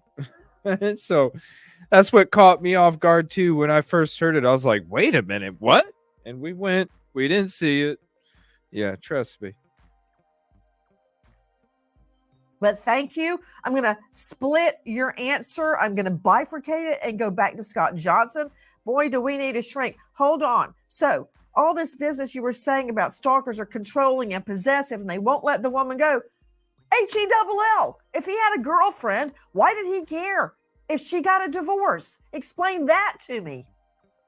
Right, but you have the misogynistic bullshit, if you will, there, that he's God's gift to women. He can have as many women as he wants, but once he has them, he possesses them. And so to indoctrinate the new girlfriend to maybe even stalk and or help kill her would not be out of the realm of what we've heard from controlling domestic batters at all. And this all started by me very calmly asking Michael Manley, investigative reporter, what Micah's family said in their affidavits. Man, you threw me a hardball. So the girlfriend, you believe, is going to be the pastor's alibi at the time Micah was shot in the head? The official police report says that that JP was with a woman. So there's speculation of some sorts, but a lot of allegations suggest this is the woman who he was with. He was in Charleston, not in North Carolina, where Micah's body was discovered, not from where the 911 call was tracked in that Lumber River State Park.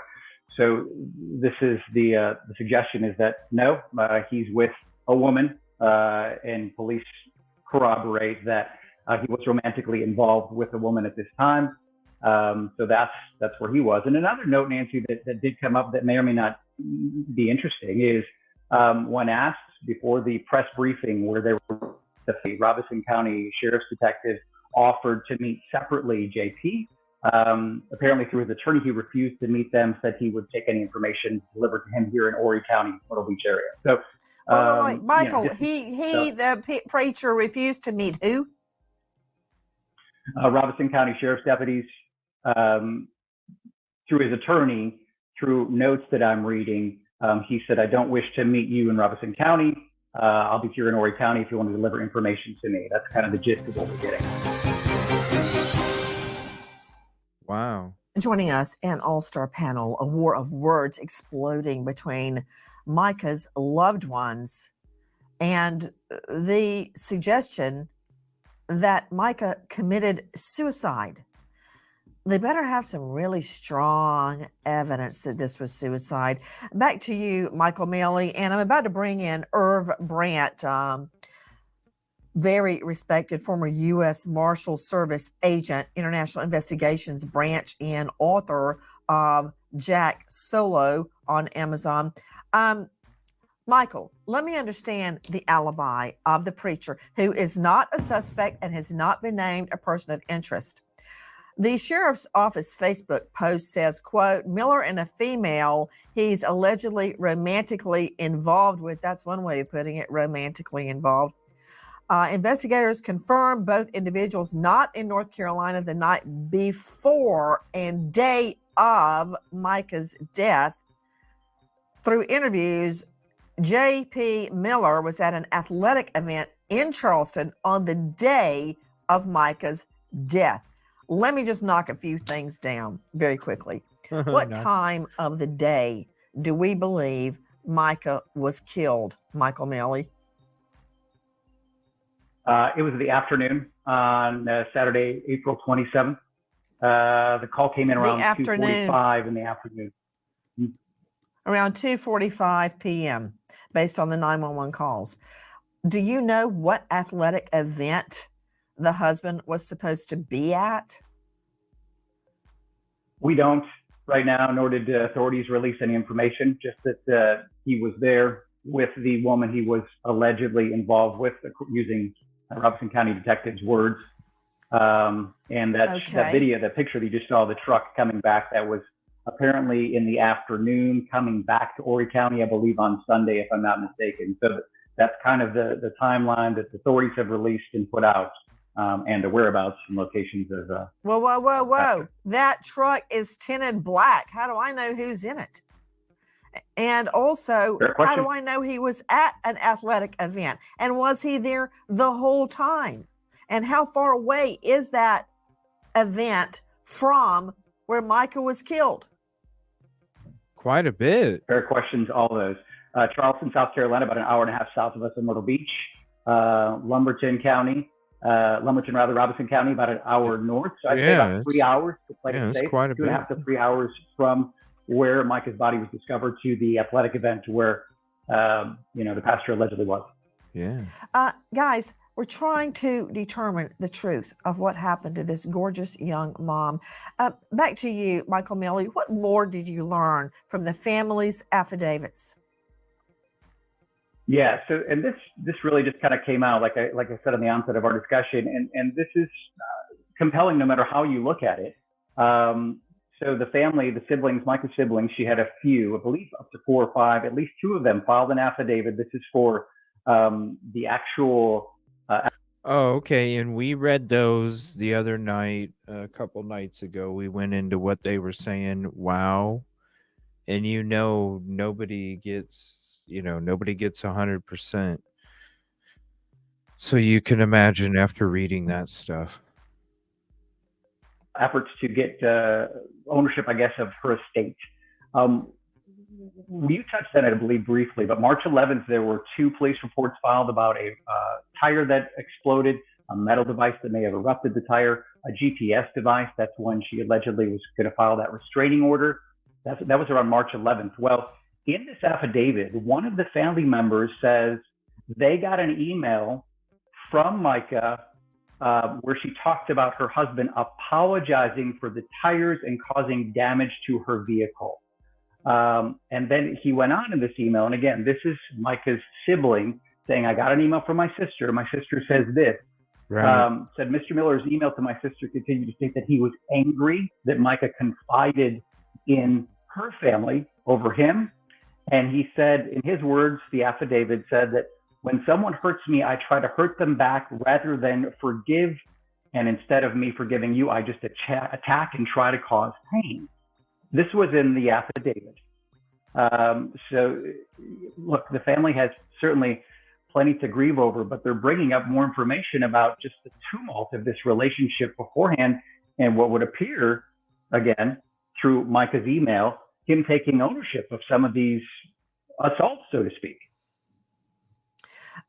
Joining me right now, as I mentioned earlier, Irv Brandt, former U.S. Marshal, who has traveled the world for the U.S. government to locate wanted felons. Irv, thank you for being with us. Listen, I'm going to have to very carefully review that autopsy report. And now I know that's your bailiwick, Joe Scott Morgan, but Irv Brandt, when you've got a stalker husband, allegedly putting tracking devices on his wife's car, slashing her tires, apologizing for it, having an affair, and the wife says, if you find me dead with a bullet in my head, he did it. That autopsy report better be clear and convincing, leaving no room for doubt. But my question to you, Irv Brandt, is what about the alibi? You and I have both dealt with a lot of alibis that stunk to high heaven. But with those tinted windows and a girlfriend. Well, forget the tinted windows. The fact that your alibi is your mistress. Yo. That your alibi is your mistress? That's bold, yo. That is dug her heels in. What do you do? Man. Nancy, that's exactly right. And I have confidence in the investigators in this matter that they're not going to overlook any possibilities. I mean, you have the perfect suspect. So the police have to be absolutely sure for them to come out and say he's not a suspect or even a person of interest, given what we know. Whoa. And even an earthly spouse who's a good spouse, when they know that their bride is being hurt, just imagine what an earthly spouse does. What do you think your heavenly spouse does when you're the bride of Christ and he sees his bride going through abuse and hurt? What do you think he thinks about that? There's Northern Lights going on right now, you guys? What the hell? Where is it? Where is it? Hold on. Is it through the whole United States?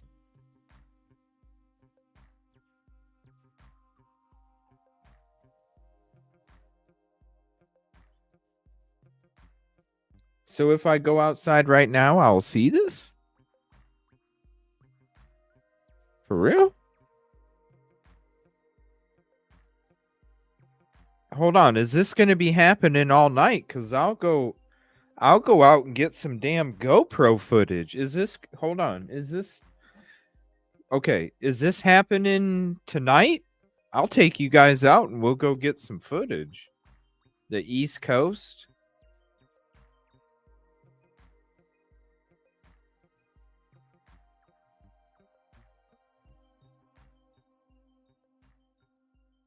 What?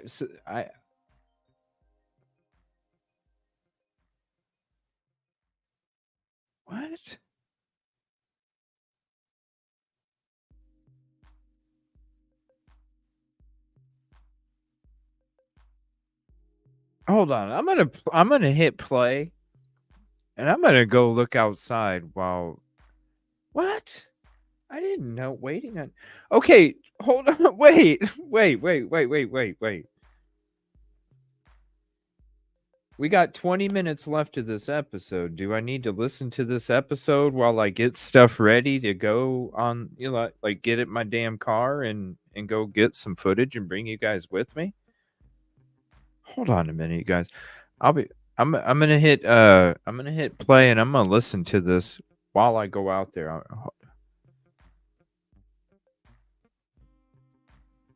What? Oh my gosh, hold on. Is there like a map of from what location, from what time to time it's supposed to happen? Let me know, you guys. I didn't even know about this. Oh my gosh, I would have. All right. Here, I'm going to listen to this in the background. I have to mute it so I can take the headphones off so I can actually hear it while I check. I just want to let you know that I'm alive and well, and life's been kind of crazy the couple past weeks, months, years, but I've kind of had to keep my circle really small for the past couple weeks just because I'm going through a lot and it's hard. What does that mean? Scott Johnson joining me, forensic psychologist and author of When I Love You Turns Violent, among other books. Scott Johnson, what does that mean when someone goes on Facebook just to reassure everyone that they're okay? Well, certainly that she's not feeling okay. She's feeling scared, and she wants to make sure that people are hearing that undertow, that care about her, that recognize that code, if you will, that, you know, right now I'm okay, but I've been through a lot, and she references that. So she's scared, and she's, reaching out to people to kind of listen in and keep track of her, if you will, to make sure she stays okay. It's hurting me to think that she was turning to posting on Facebook about her fears and the pain that she was going through. She even gives it a definitive time period. She says, for years, I've been going through this, clearly alluding to her marriage. Again, her pastor husband, J.P. Miller, John Paul Miller, is not a suspect or a person of interest. As a matter of fact, he's probably looking for a job right now because John Paul Miller has been booted from that Myrtle Beach church just days after he casually reveals his wife's suicide to a stunned conversation. But you know what? Let's hear it from the horse's mouth. Listen. I got a call late last night. My wife has passed away. And yeah, it was self-induced, and it was up in North Carolina. And somehow he kind of like wedged that into the rest of the service.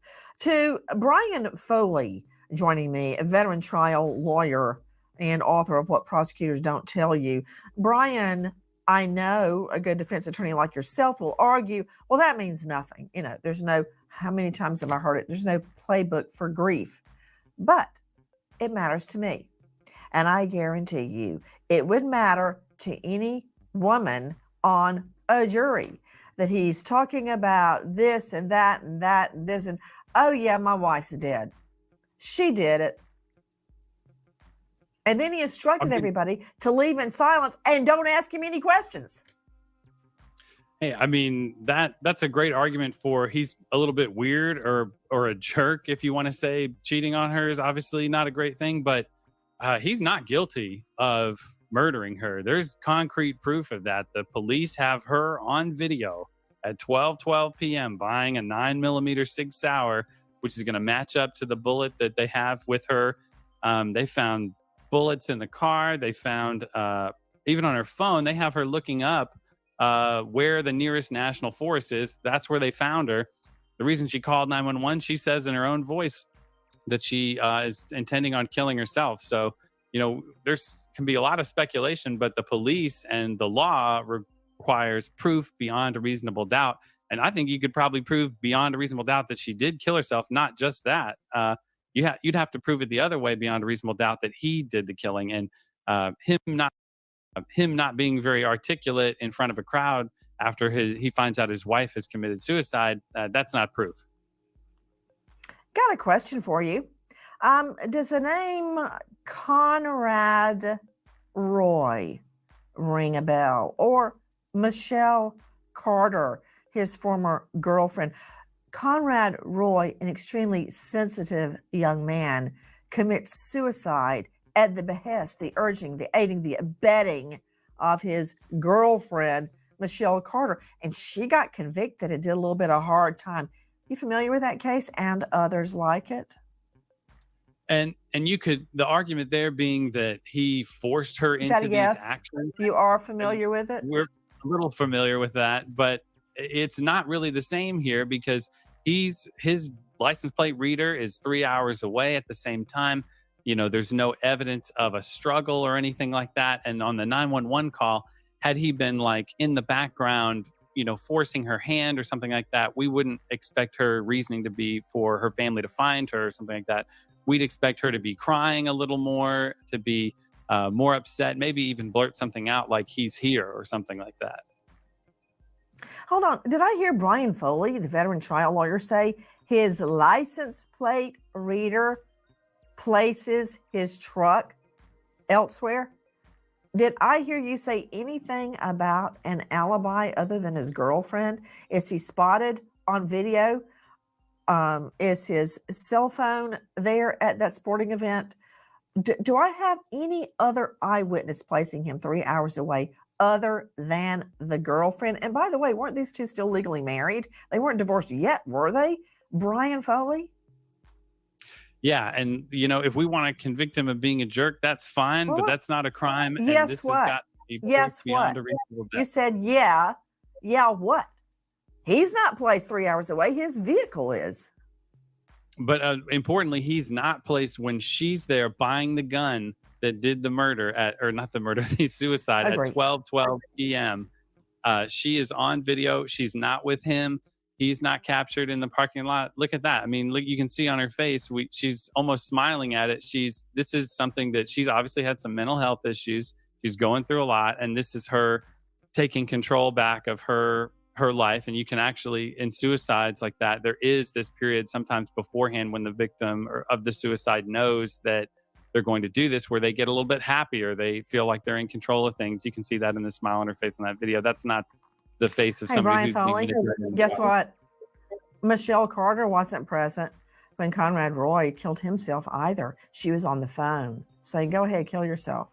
She wasn't there either, but she went to jail. Again, let me reiterate, we invited the pastor, John Paul Miller, on today to answer some tough questions. He did not respond. He's just been booted by his Myrtle Beach church. And I'm wondering, what do they know that we don't know? If this is truly a suicide, if that church believes that Micah committed suicide, then why did they fire him? Why? Why aren't they enfolding him with compassion and sympathy instead of firing him? What do they know? Joining me, Joseph Scott Morgan, renowned professor of forensics, Jacksonville State University, author, podcaster, and star of a hit series. Joe Scott, what would convince you in that autopsy report that this is really a suicide? I'm not saying it is. I'm not saying it's not. And the husband is presumed innocent until proven guilty. He has not been charged. But in my world, Joe Scott, when a woman says, if I turn up dead with a bullet in my head, he did it, and then she turns up dead with a bullet in her head, I've got to think about it. So what would convince you? What do you know about the suicide other than it's highly unlikely for a female her age to shoot herself in the head? What are you looking for, Joe Scott? I'm going to be looking for the presence of soot deposition, and that is when the blast of the weapon makes contact with the skin, the proximity to the end of the muzzle. If you guys could come to me on camera just for a second, I'll kind of show you what I'm talking about here. This is a dummy weapon that we use at Jacksonville State. When a weapon is placed to the skin like this and it is fired, okay, the deposition into the surface will be blown in, and you'll be able to appreciate that as far as a close contact gunshot wound or press contact. We do know this piece of information that was released by the medical examiner for Robeson County.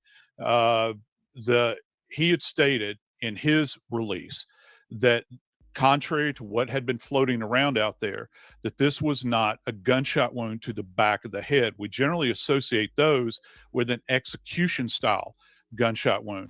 And those in the framework of suicide, when you're talking about self-inflicted gunshot wounds, a wound to the back of the head is what we call an atypical location for a self-inflicted gunshot wound. So what we're looking for is the proximity perhaps on the temple or maybe an intraoral gunshot wound, and they haven't released that information yet. That's what I'd be keying in on relative to the autopsy results when they're finally released. I pray for your healing. The circumstances would change. I pray that the fear inside would flee in Jesus' name. I pray that a breakthrough would happen today. I pray miracles over your life in Jesus' name, in Jesus' name. In the last hours, a 911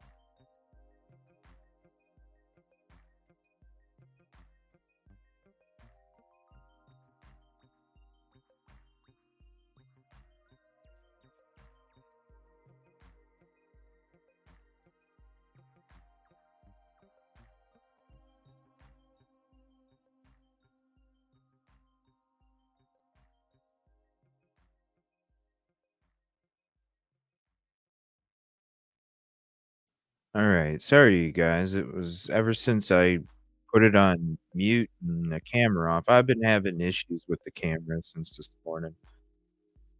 But then it bugged out StreamYard, so then I couldn't unmute. So I wanted to switch it since there was a break in there. Yeah, I didn't see nothing out there. So one call has been released that purports to be Micah near suicide.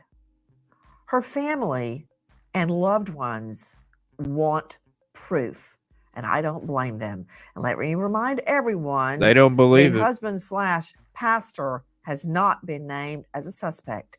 We invited him to join us and set straight the record. He did not respond. but who did respond? A very dear friend of Micah's, Shaylin French, is joining us. Shaylin, thank you for being with us. Shaylin, when did you learn that Micah had passed away? I learned 2 days ago on TikTok.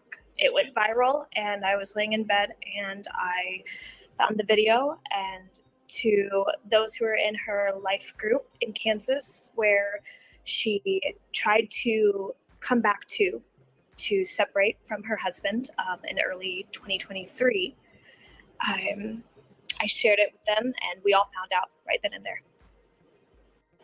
What was your immediate thought when you learned Micah was dead? My immediate thoughts went straight to him. I remember the stories. What do you mean by that? You felt sorry for him? You felt empathy for him? When you say your immediate thoughts went straight to him, what exactly did you think when you heard Micah is dead?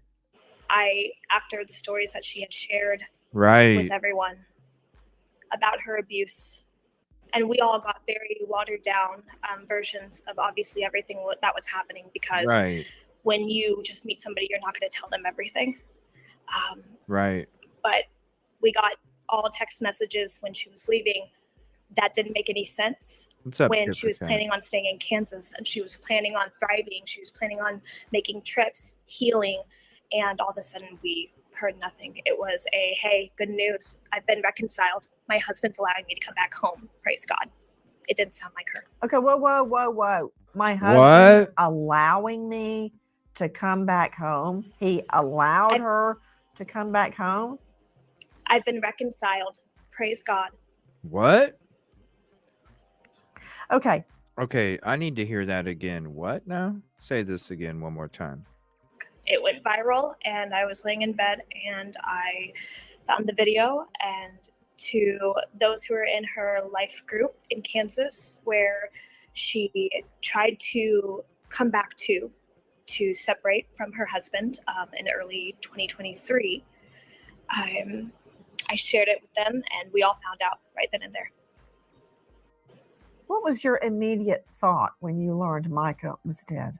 Right. Okay, this part again here. My immediate thoughts went straight to him.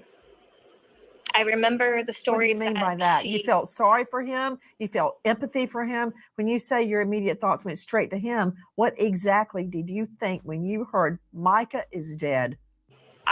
After the stories that she had shared with everyone about her abuse, and we all got very watered down versions of obviously everything that was happening, because when you just meet somebody, you're not going to tell them everything.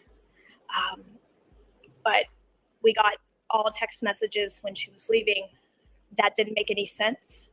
When she was planning on staying in Kansas, and she was planning on thriving, she was planning on making trips, healing, and all of a sudden we heard nothing. It was a, hey, good news, I've been reconciled. My husband's allowing me to come back home. Praise God. What? It didn't sound like her. Okay, whoa. My husband's allowing me to come back home. He allowed her to come back home. I've been reconciled. Praise God. So this was after she left him. What the heck? Yeah, right. Astro from Sprays had her phone acting like her. What the hell? Okay. The abuse that she did admit, what did she say? To me personally, and she did not give explicit details, she mentioned how her husband would watch or make her watch unholy acts. And those are the exact words that she gave to me. When I tried to ask deeper, I didn't get an answer. Were you surprised when you learned Micah was dead? So I'm going to back up a little bit, because when we met her, it was in early January 2023. She came to Kansas to live with family, and she started coming to our church. When she came to our church, she her testimony was, first off, beautiful. She immediately wanted to be on mission trips. She immediately wanted to get involved. She wanted to know everybody. She was adventurous. She was ready to just start a new life away from him. We had conversations about her taking care of her own mental health. We had conversations about her feeling like there was nothing wrong with her, but she wanted to double check. She was so happy to be able to deal with her own mental health. She was so happy to be able to go see a therapist.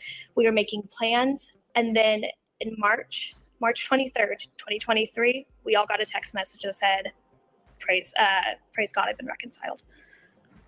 So am I surprised that she's March dead? of 2023. Yes, because she was so smart and I hoped she would escape it. And you could tell she was definitely in fear, even being away from him. I don't understand the nature of their relationship when she was 15 years old when she met him. How did she end up mother to his 5 children from another woman? I'm not sure. So when she met us in Kansas, she did talk about his children, but the only thing she mentioned was that they were close to her What's up, age. Cheryl? She treated them like Whoa. they were her own. She was very kind to them. Close to her age. I want what? Whoa.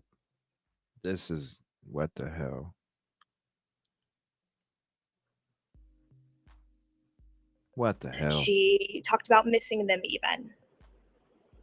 But I'm not exactly sure how it even came about that a youth pastor would go after a young teen.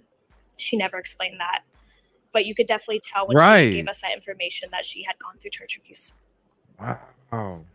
Question, was he the youth pastor when he met her as a 15-year-old girl? I can't confirm that. I have heard, just like everybody else, that he was part of the teen ministry. I have no information on that. To Michael Miller joining us, investigative reporter in South Carolina. Wow. What is she talking about? A blue truck was near the location where Micah was found dead. Right. As far as the location, everything that I'm getting from authorities from their release was just tracking her car. I don't have information about a blue truck, just that her Honda was tracked there with a drone. They did locate the car there about 3 hours from the Lumber River State Park in North Carolina. And I'll be taking you guys there on location here soon. We're going to go there. Robinson County 911. We're going to go there ourselves. I'm going to take Hi, you. are you able to trace the location of my phone? You don't know where you're at? A national park Where's the park located at? in Fair Bluff. Okay. This is the 911 call, and you're gonna hear. Let's see if it actually ends the way that the other ones were. I'm sure it does, but I wonder if they're gonna talk about it. Hopefully they do. I have my location on, I think, on my phone. See how Find my phone is on. I just did my my location. You are hearing what we believe were some of the last words of a beautiful young preacher's wife, Micah Miller. We are learning that the COD cause of death at this juncture is suicide. I'm looking at her obituary written by her husband, who has just been released from his position at that Myrtle Beach church. I'm curious, to Micah's very close friend, Shaylin French, why is the obit about him so much? What, did he write the obit? It looks like it. So I would like to put a reminder out there. She left Kansas in March 23rd, 2023. Most of us in Kansas, where she escaped to, have not heard from her since. When we looked at that obituary where it says, since March, she loved her husband so much. This was not written by her. This was written by a narcissist. It is absolutely disgusting, every single way. Loved her husband so much, told him he was the funniest preacher in the world. Aw. Okay, and She's so mad. Look at more her. and more. Okay, thing. to you, Michael Miller, joining us, investigative reporter out of South Carolina. What do you make of that obit, and what more can you tell us? Yeah, Nancy, it's tough. We can't ask Micah these questions. So we can't go into the detail that only she knew in her last moments. You read this obituary, and here living in Myrtle Beach, inundated in this community, people just bring up, why does the obituary talk, about her estranged husband, that she thought he was the funniest preacher in the world, that she, would praise her husband after every church service, telling him he was the best preacher. Even analytically, even objectively, I'm sure a psychologist as well. You say this is someone. Hold on just a moment. He was a leader. I mean, this thing says, I'm looking at it, quote, she and JP, the pastor, have been friends since 2009, married in 2017, and spent almost every single day and night together, I guess, except when he was with his girlfriend. Yes, no. Were they separated? They were separated. She originally had filed for divorce back in October, so it was ongoing. Then there was suggestion that they were going to try to rekindle, and so that was dropped. So this was a tumultuous past since at least October, publicly through the court records. Curious. Brian Foley, veteran trial lawyer and author. Final thought, Brian Foley?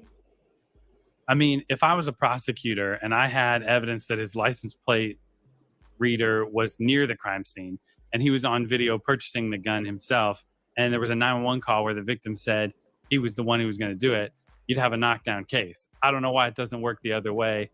JP's innocent. This is a suicide. Well, that's what we're hearing. And to you, Joseph Scott Morgan, what do you think? Over all my years, Nancy, as a death investigator in New Orleans and Atlanta, I worked more suicides actually than I did homicides. People are amazed by that, but that's the truth in America. And the reality is this: if you live with somebody and you know them and you have control over their life, perhaps, all of the pressure points, and you have somebody that is emotionally fragile, they're wounded, what buttons to press, electronic tracking devices, this sorts of things. And you can push people to the edge, Nancy. I've worked cases like that, and they are absolutely tragic. And the problem is that at the end of the day, you have nothing to hang your hat on other than the fact of what the evidence reveals at the end. And there ultimately is no closure. And it's very, very tragic. We wait as justice unfolds. Let's stop and remember American hero Sergeant Bill Hoosier, Utah. Sergeant Hoosier, struck and killed by a fleeing suspect in a semi, survived by his grieving wife, 2 daughters, granddaughter. American hero Sergeant Bill Hoosier. Thank you to all of our guests for joining us tonight.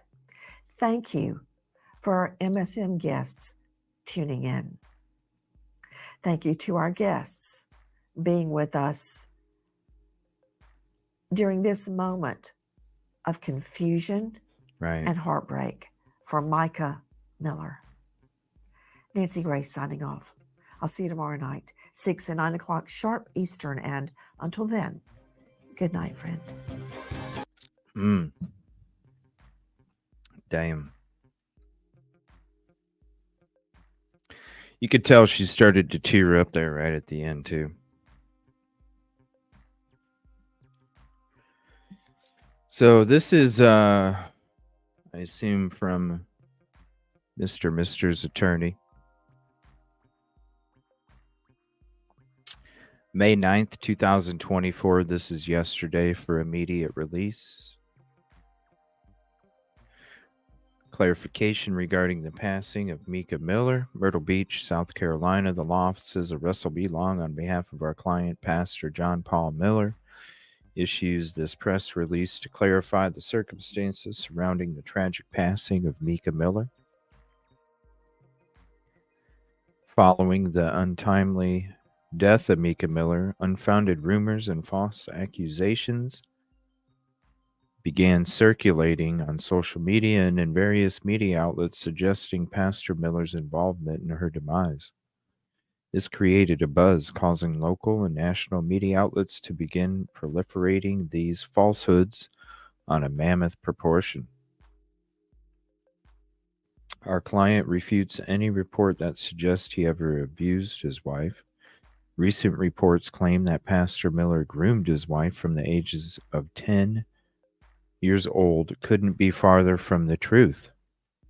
She moved to Myrtle Beach at the age of 15, was married to another man at the age of 18, and divorced at the age of 21.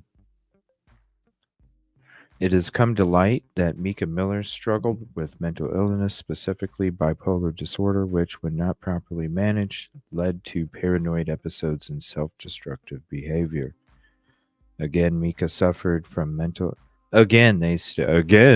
Micah suffered from mental illness, and some reports made by her in the recent past are nonsensical. This unfortunate reality underscores the importance of destigmatizing mental health issues and ensuring those affected receive appropriate support and treatment. It says, we wish to emphasize that after a thorough investigation by the Robeson County, North Carolina Sheriff's Office, it has been conclusively determined that Miss Miller's death was a result of a self-inflicted wound. The finding completely exonerates Pastor Miller of any wrongdoing. These baseless claims and false reporting have caused immense distress and harm to Pastor Miller and his family and needs to stop immediately. Continuing. We hereby demand that all of the individuals and media outlets cease and desist from perpetuating these harmful falsehoods. Any further dissemination of defamatory and libelous statements will be met with legal action. A complete inventory of these defamatory and libelous statements have been conducted. Those have, to date, violated Pastor Miller's right to live in peace and to mourn the passing of his wife respectively will be held accountable. Those that chose to allow any previous posted or published falsehoods about Pastor Miller to remain in the public domain can expect to be served with civil litigation against them individually, and when appropriate, their media organizations and managerial supervisors can expect the same. We all have right to free speech, but not that free speech which is false and harmful to the subject of that speech. Many media outlets have reached out to Pastor Miller for comment, and we direct all future requests for comment be directly to Attorney Russell B. Long at his Myrtle Beach office. We appreciate your cooperation in respecting Pastor Miller's right to grieve and mourn his wife's passing without undue interference or slander. Sincerely, Russell B. Long, Law Offices of Russell B. Long.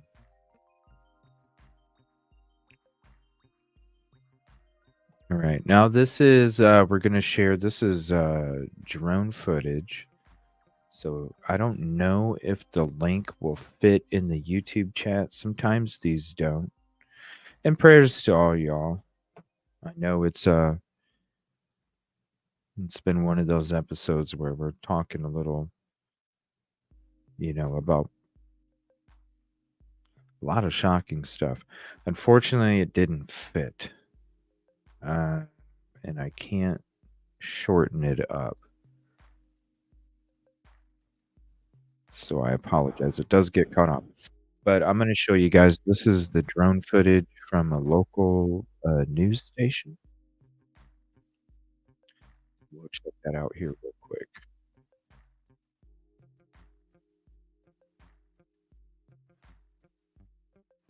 Does it play?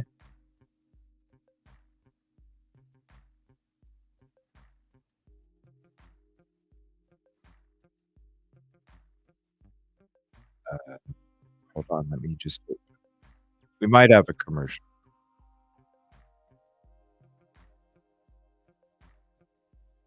Yeah, we're gonna have. Give me 1 second. I don't know why they don't put these on YouTube, because then we don't get commercials. That's one thing I try and not have for these commercials. Really help. All right, here we go. So this is Sky 15 Rum. And let me go full screen. I'll get onto the way.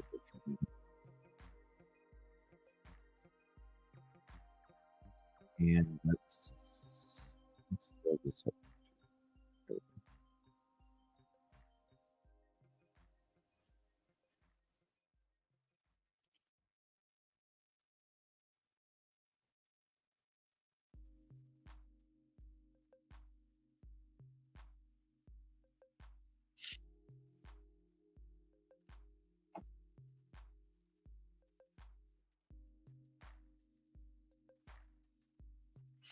And I got some other videos we can check out too.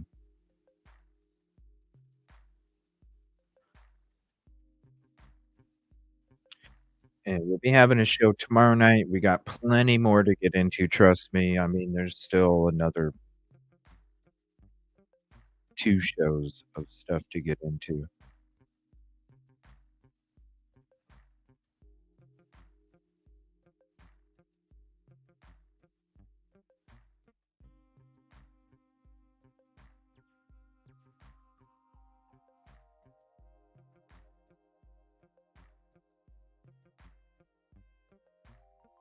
Yeah, prayers, y'all. By the way, anybody getting affected by weather, we do have Radar Omega for you all now. So anytime we're doing a show, we can go to the Weather Omega just to see what's going on with your local area. If anybody is out there needing a right now weather update. Weather Omega, Radar Omega for you now.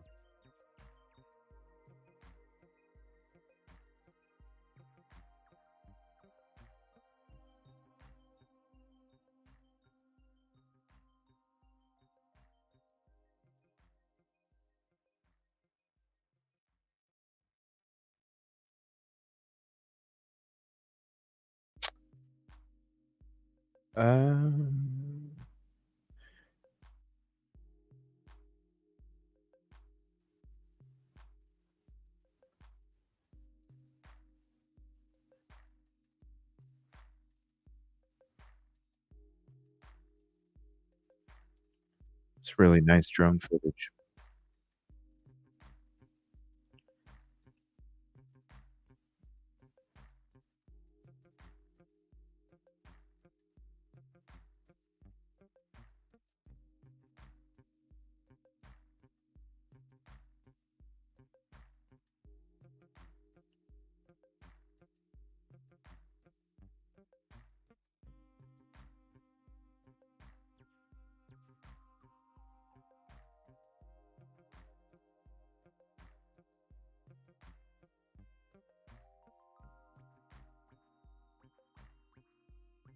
Sky 15.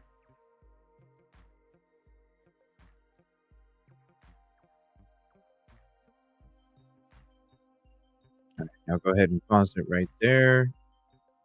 Here's the article. If you guys want to look it up, I apologize. The link is too long to drop in the chat. Link is too long to drop in the chat. Let me see here. This is a video from News Nation. We're gonna check out. We're gonna check out a couple shorter videos, and then we'll play a round or two of Price is Right, and then we'll see what's going on for later tonight. Because I might be back. I might come back on this channel. I might come back on my lounge channel. I'm not sure yet. If you are not subscribed to the lounge, speaking of, because sometimes we do go hang out there. If you're not subscribed to the lounge, here is the link. CJ's Lounge, kind of hang out. I might do some Tales from the Crypt or something. I don't know. We'll see what's happening. But I might go over there tonight. I'm not sure. All right. This is a video from News Nation about the video of the strange husband provides context. I don't know what they're talking about. I want to stop here and bring in News Nation's national correspondent, Rich McHugh. He knows a lot about these cases and how to investigate them. You may not know this, but Rich McHugh was Ronan Farrow's producer when they broke the Harvey Weinstein story. Okay, so Rich, the biggest issue has been all along What's up, sir? the police reports about Mica saying that she was being harassed by someone repeatedly. Someone had put razors in her tire, a deflation device, a tracking device, had chased her from a gas station to a car dealership, and the name was redacted. And tonight you have information about that redacted name. Who is it? Well, we're going to show you a piece of video in just a moment, Ashley. First, some context, though, is that you gave some of it. Ashley, we FOIA'd these police documents. There's about a dozen of them. And this one document from March 11th paints a picture. And if we have video of that police document, I want to quote from it. So when we see the actual video, we can make sense of it. In the police document, the police officer writes that he was at East Coast Honda in Myrtle Beach in reference to harassment, that Mica was getting her tire fixed after it was slashed, that she told the officer the tracking device was on her car, that the suspect showed up, quote, she told him to go away, but she does not want to talk. And then when she pulled out her phone to record, he sped off. The victim said he leaves and comes back. That appears to be the moment we're about to show you. Roll the tape if we have it. Walk away. I'll show you the pictures. Do you want to go to jail? They'll be on Facebook in a few hours. Alrighty, you'll be in jail in a few hours. Walk away.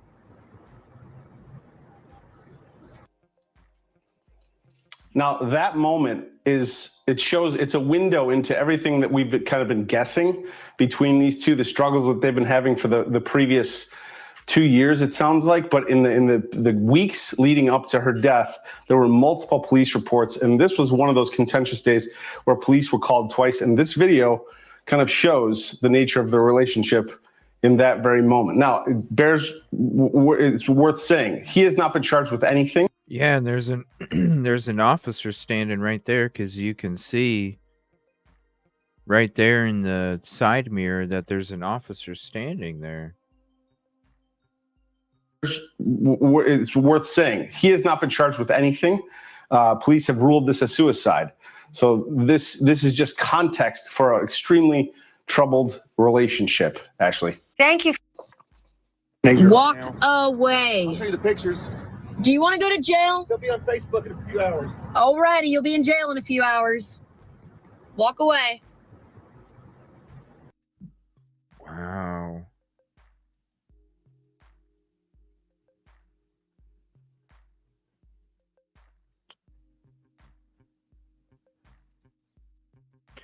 Okay, so this is I haven't seen this.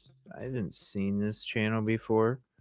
This is and I want to say thank you to the community, because just like I'll share other channels that we come across, you will too. So I want to say thank you to the community. We're going to check this episode out. This is from a channel that's called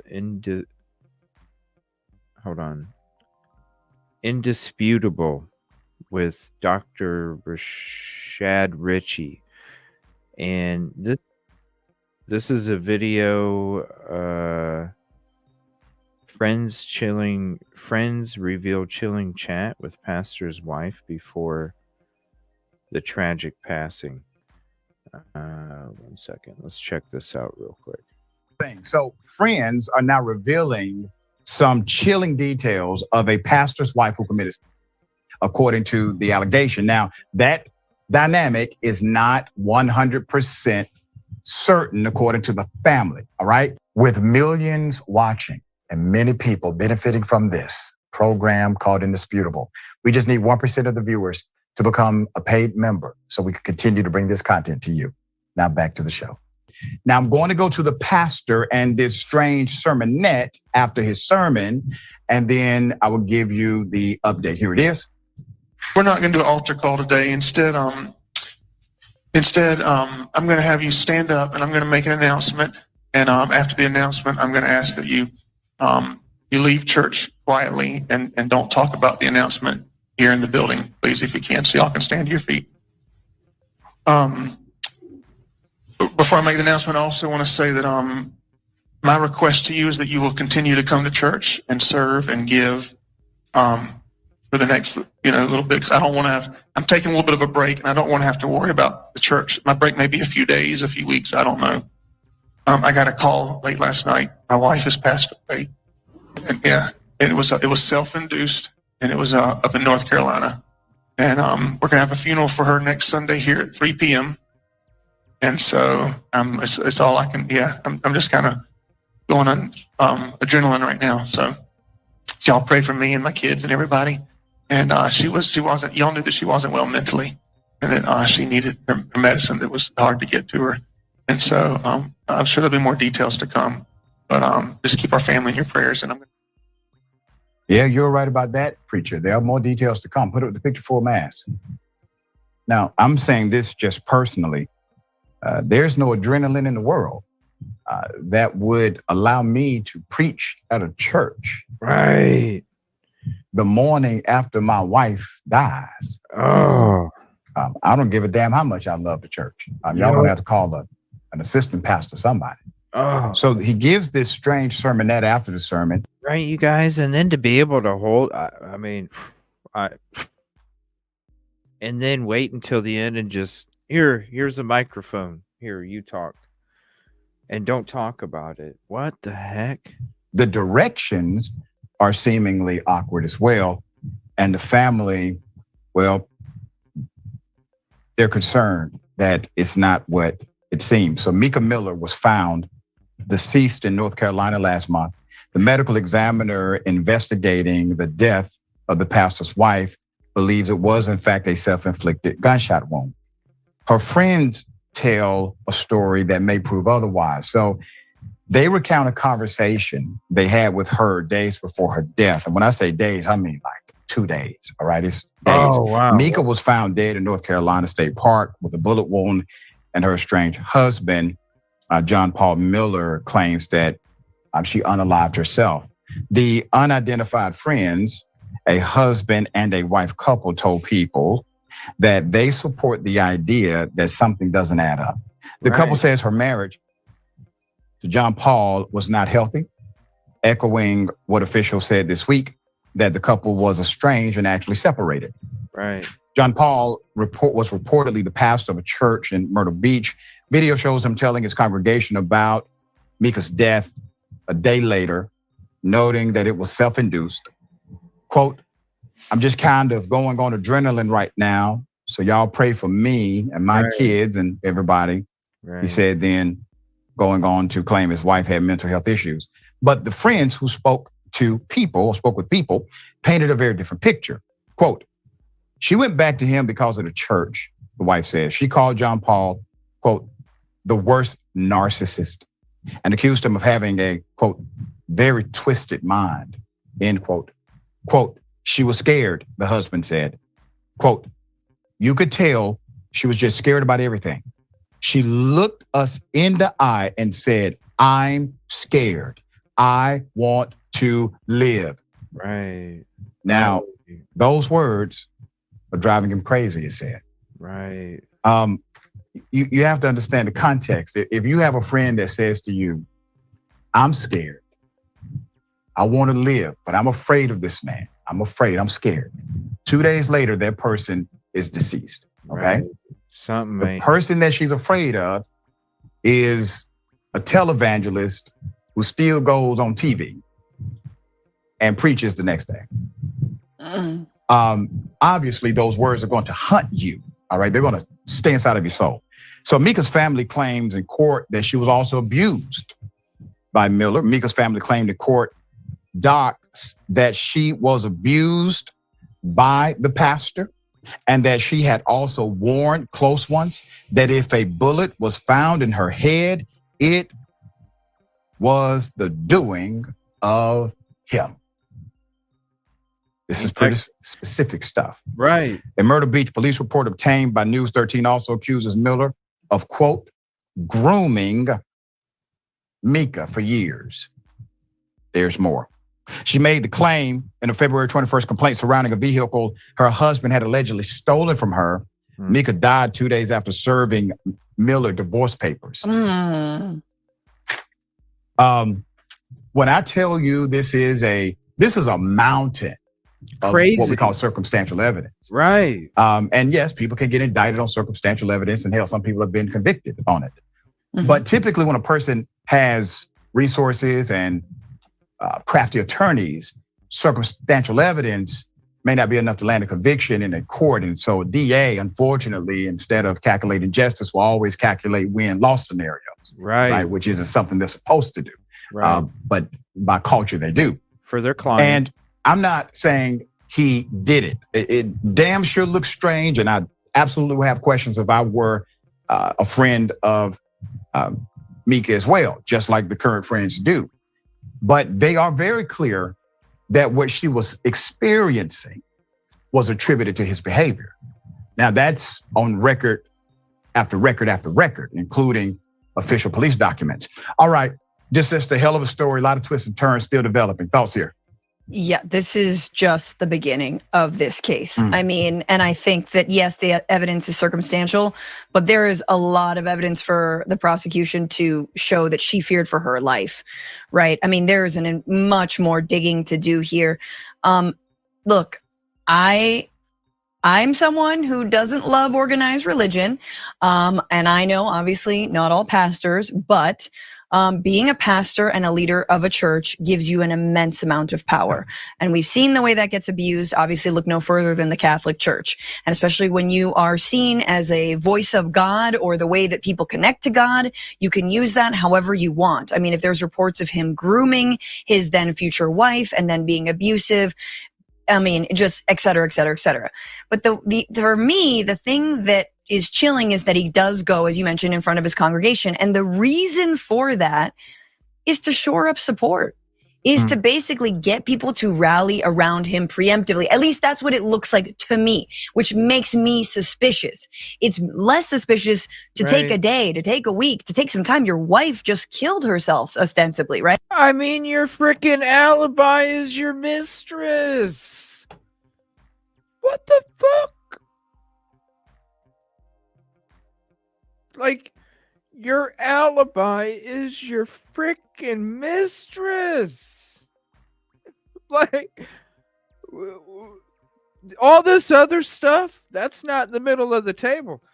Your freaking alibi is your mistress, yo. Right?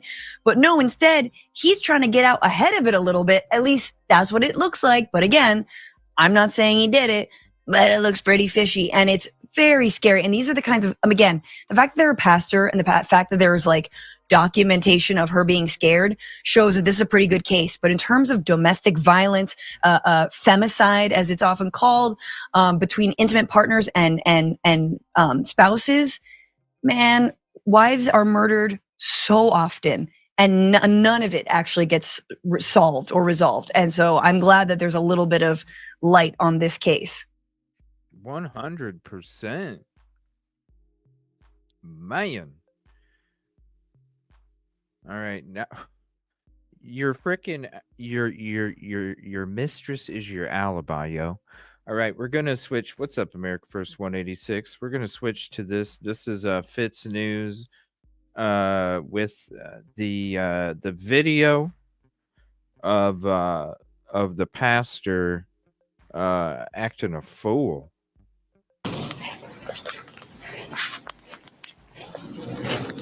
JP, you all right, man? You okay? What the hell? Huh? You okay? What's the matter? Huh? What's the matter? Okay. You switched the medication. Makes me go crazy. Is somebody helping you? I think Mark's coming to get me. Oh, okay. I thought I was going to see Jesus. What? Okay. I thought I was going to see. Hold on. We're turning the closed captioning on this. What the hell? Hold on. I'm muting the music too. What the hell? What the hell? All right. Let me,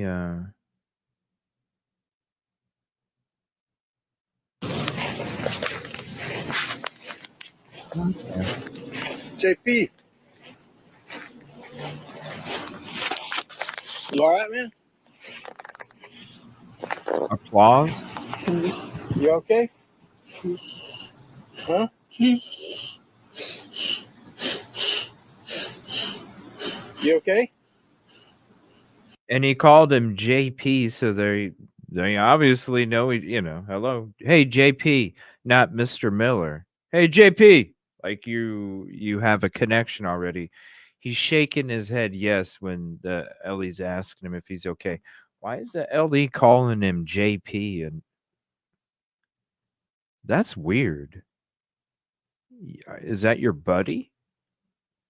JP. JP. Is that your buddy? You all right, man? What? You okay? Huh?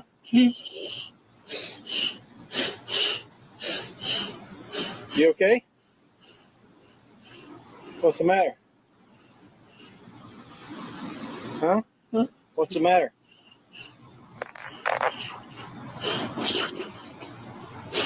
You switched the medication. Makes me go crazy. Is somebody helping you? I think Mark's coming to get me. Oh, okay.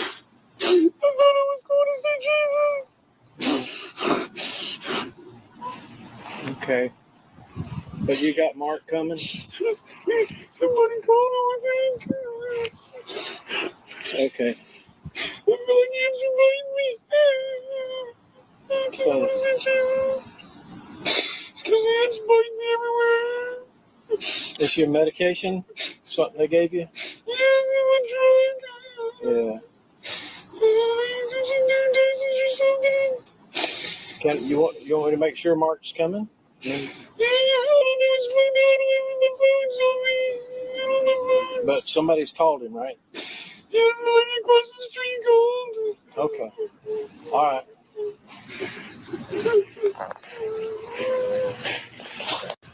Hey, JP.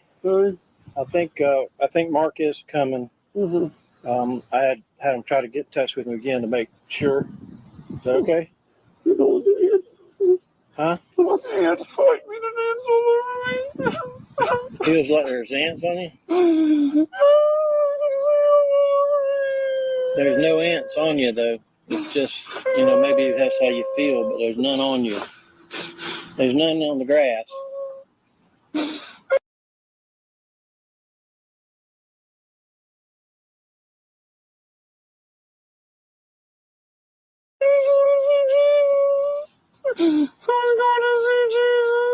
What kind of medicine do they have you on?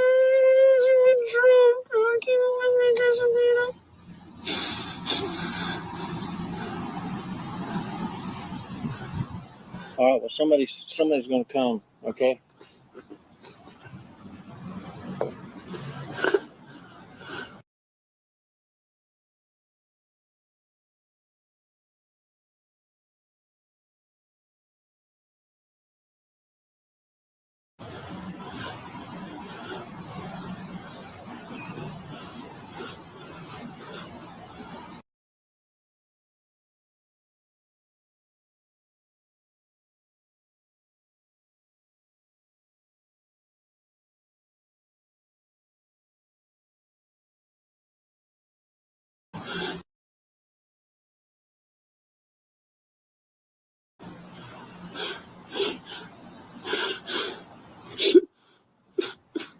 Do I need to call 911? Do I need to call the medics?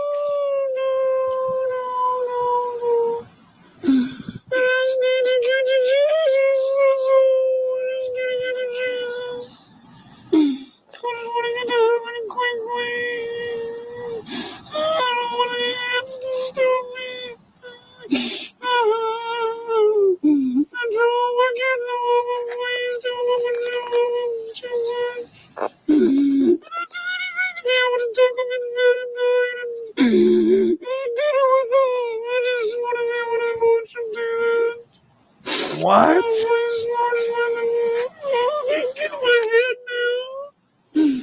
Yeah, we got somebody coming. What the fuck? You want some water or anything? Yeah, get him some water. What the hell is this? You want some water? Yeah. Yeah, he said okay if you got a little bottle of water. Get him something. What the hell?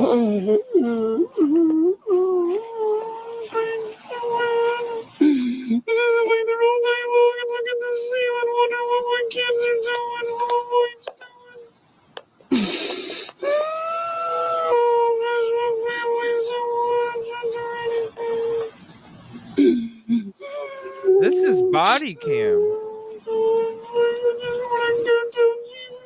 This came out 6 hours ago. This is body cam, you guys. What the fuck? I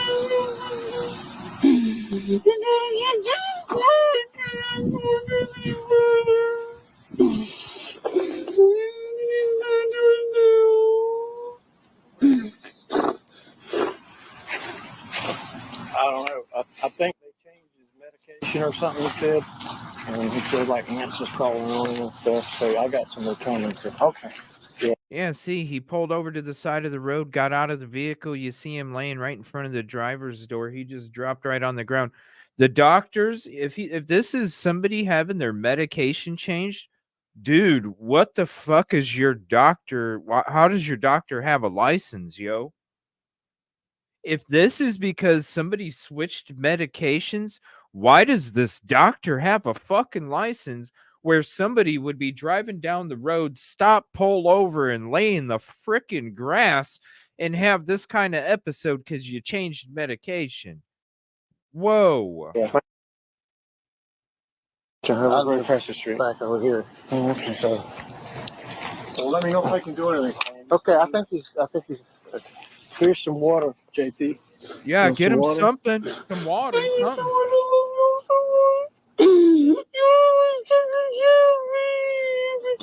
Okay, you want to try to sit up? You want to try to sit up, or you want to put it to your mouth, or what? I'll be out in a few minutes if you need it. Okay.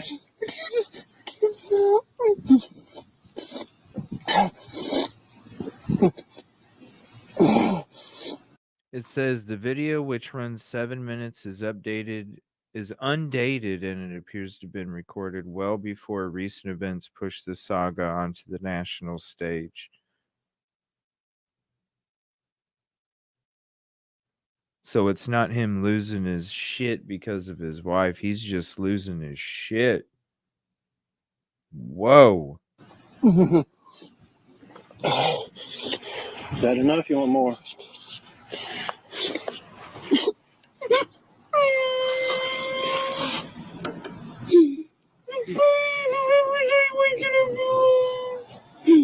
I can't stop making noises in the morning when I wake up.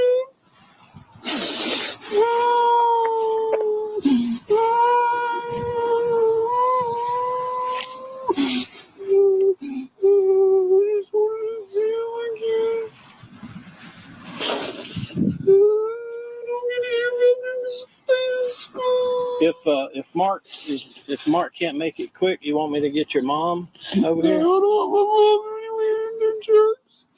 It's crazy. Always tell everybody to get on medication, and this is what it does. Crazy. I can't eat. I can't sleep. I can't do nothing. I feel like I answered my eyes. Can't open up my eyes.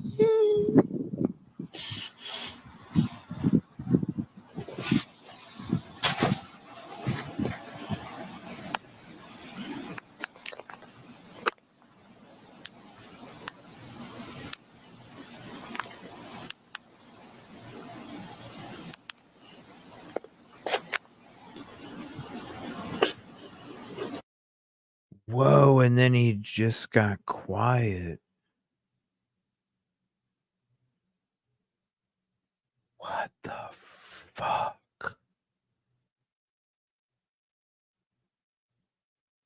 Needs a new fucking, like, why does that doctor have a license if that's from a medication change?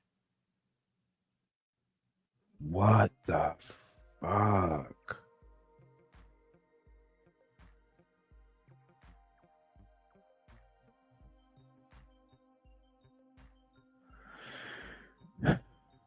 Whoa. Wow. I didn't. That's pretty crazy.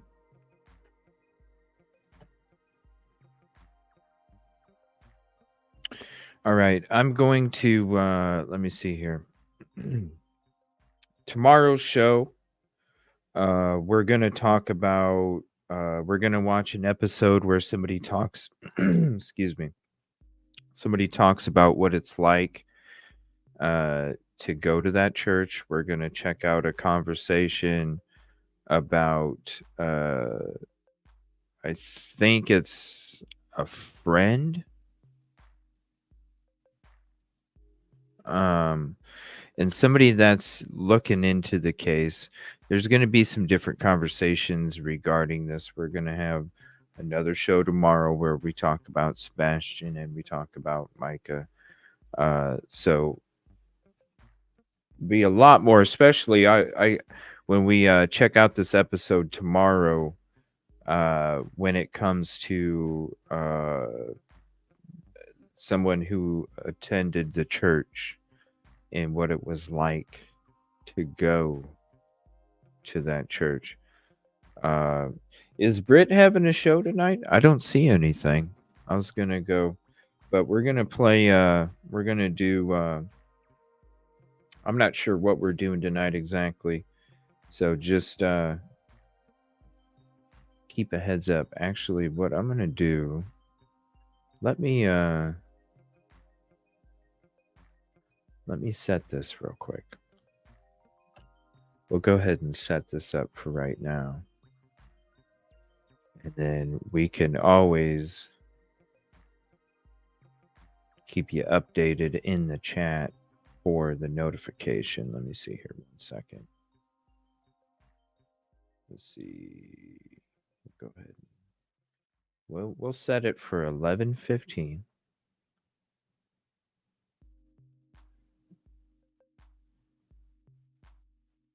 One second.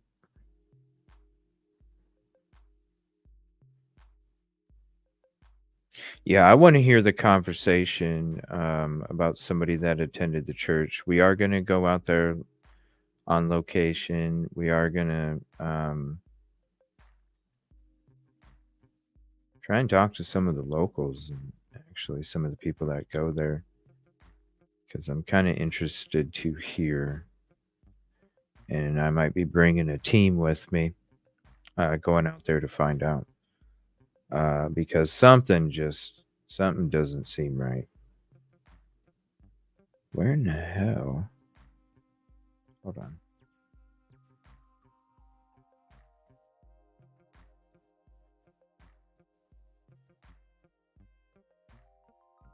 There it is. All right, so let me put this out there. And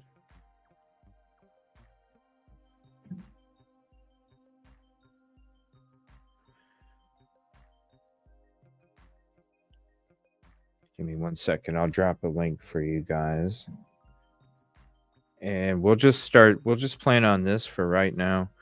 And then we'll see what we're doing for the rest of the evening. I'm not done hanging out. Is Britt having a show? I saw that she was gonna, and then I don't see it anymore. Let me see. So here's the link. This will be, let me see.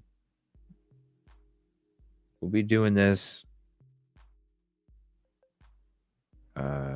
What the hell?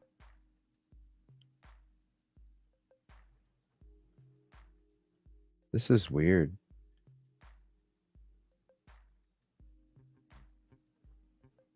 Why is it not showing up? This is acting really freaking weird. What the hell? Hold on. It's like not showing up.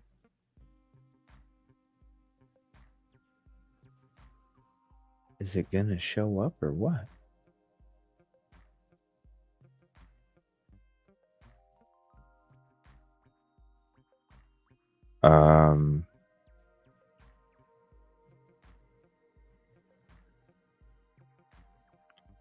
Something's going on with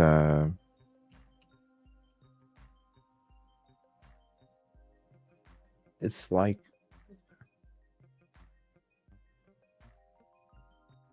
do you guys see a note? Okay, do you guys see do me a favor. Can somebody go see in the live section and see if there's a game night thing set up? Because I set one up and I'm not seeing it. There it is. What the hell is going on with... All right. So we're going to go over here to do some games. Is Britt having a show? I don't see anything anymore.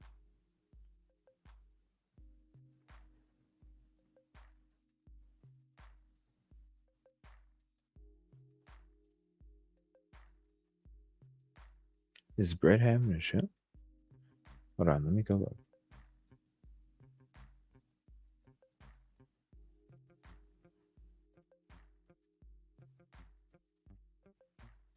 Oh, maybe, I don't know, maybe something came up.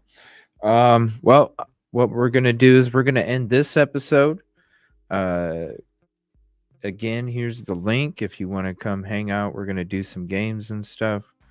And then I might end up going to the lounge, maybe watching some Tales from the Crypt after that or something. If you're not subbed to the lounge, here's the lounge. And then there's the link for the notification. We're going to go switch over there, play some games, and we'll see you in a few. I want to say we'll be talking about this more tomorrow, both of these cases. I want to say thank you all for hanging out in the morning show and this evening if you were on both. And thank you for hanging out tonight. We'll see you over there in a few. Appreciate you guys so much. And if we don't see you, hopefully you have a peaceful and positive evening and a bright, sunny day tomorrow. Thank you, everybody. Appreciate you.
possible of Sheridan and Wilson.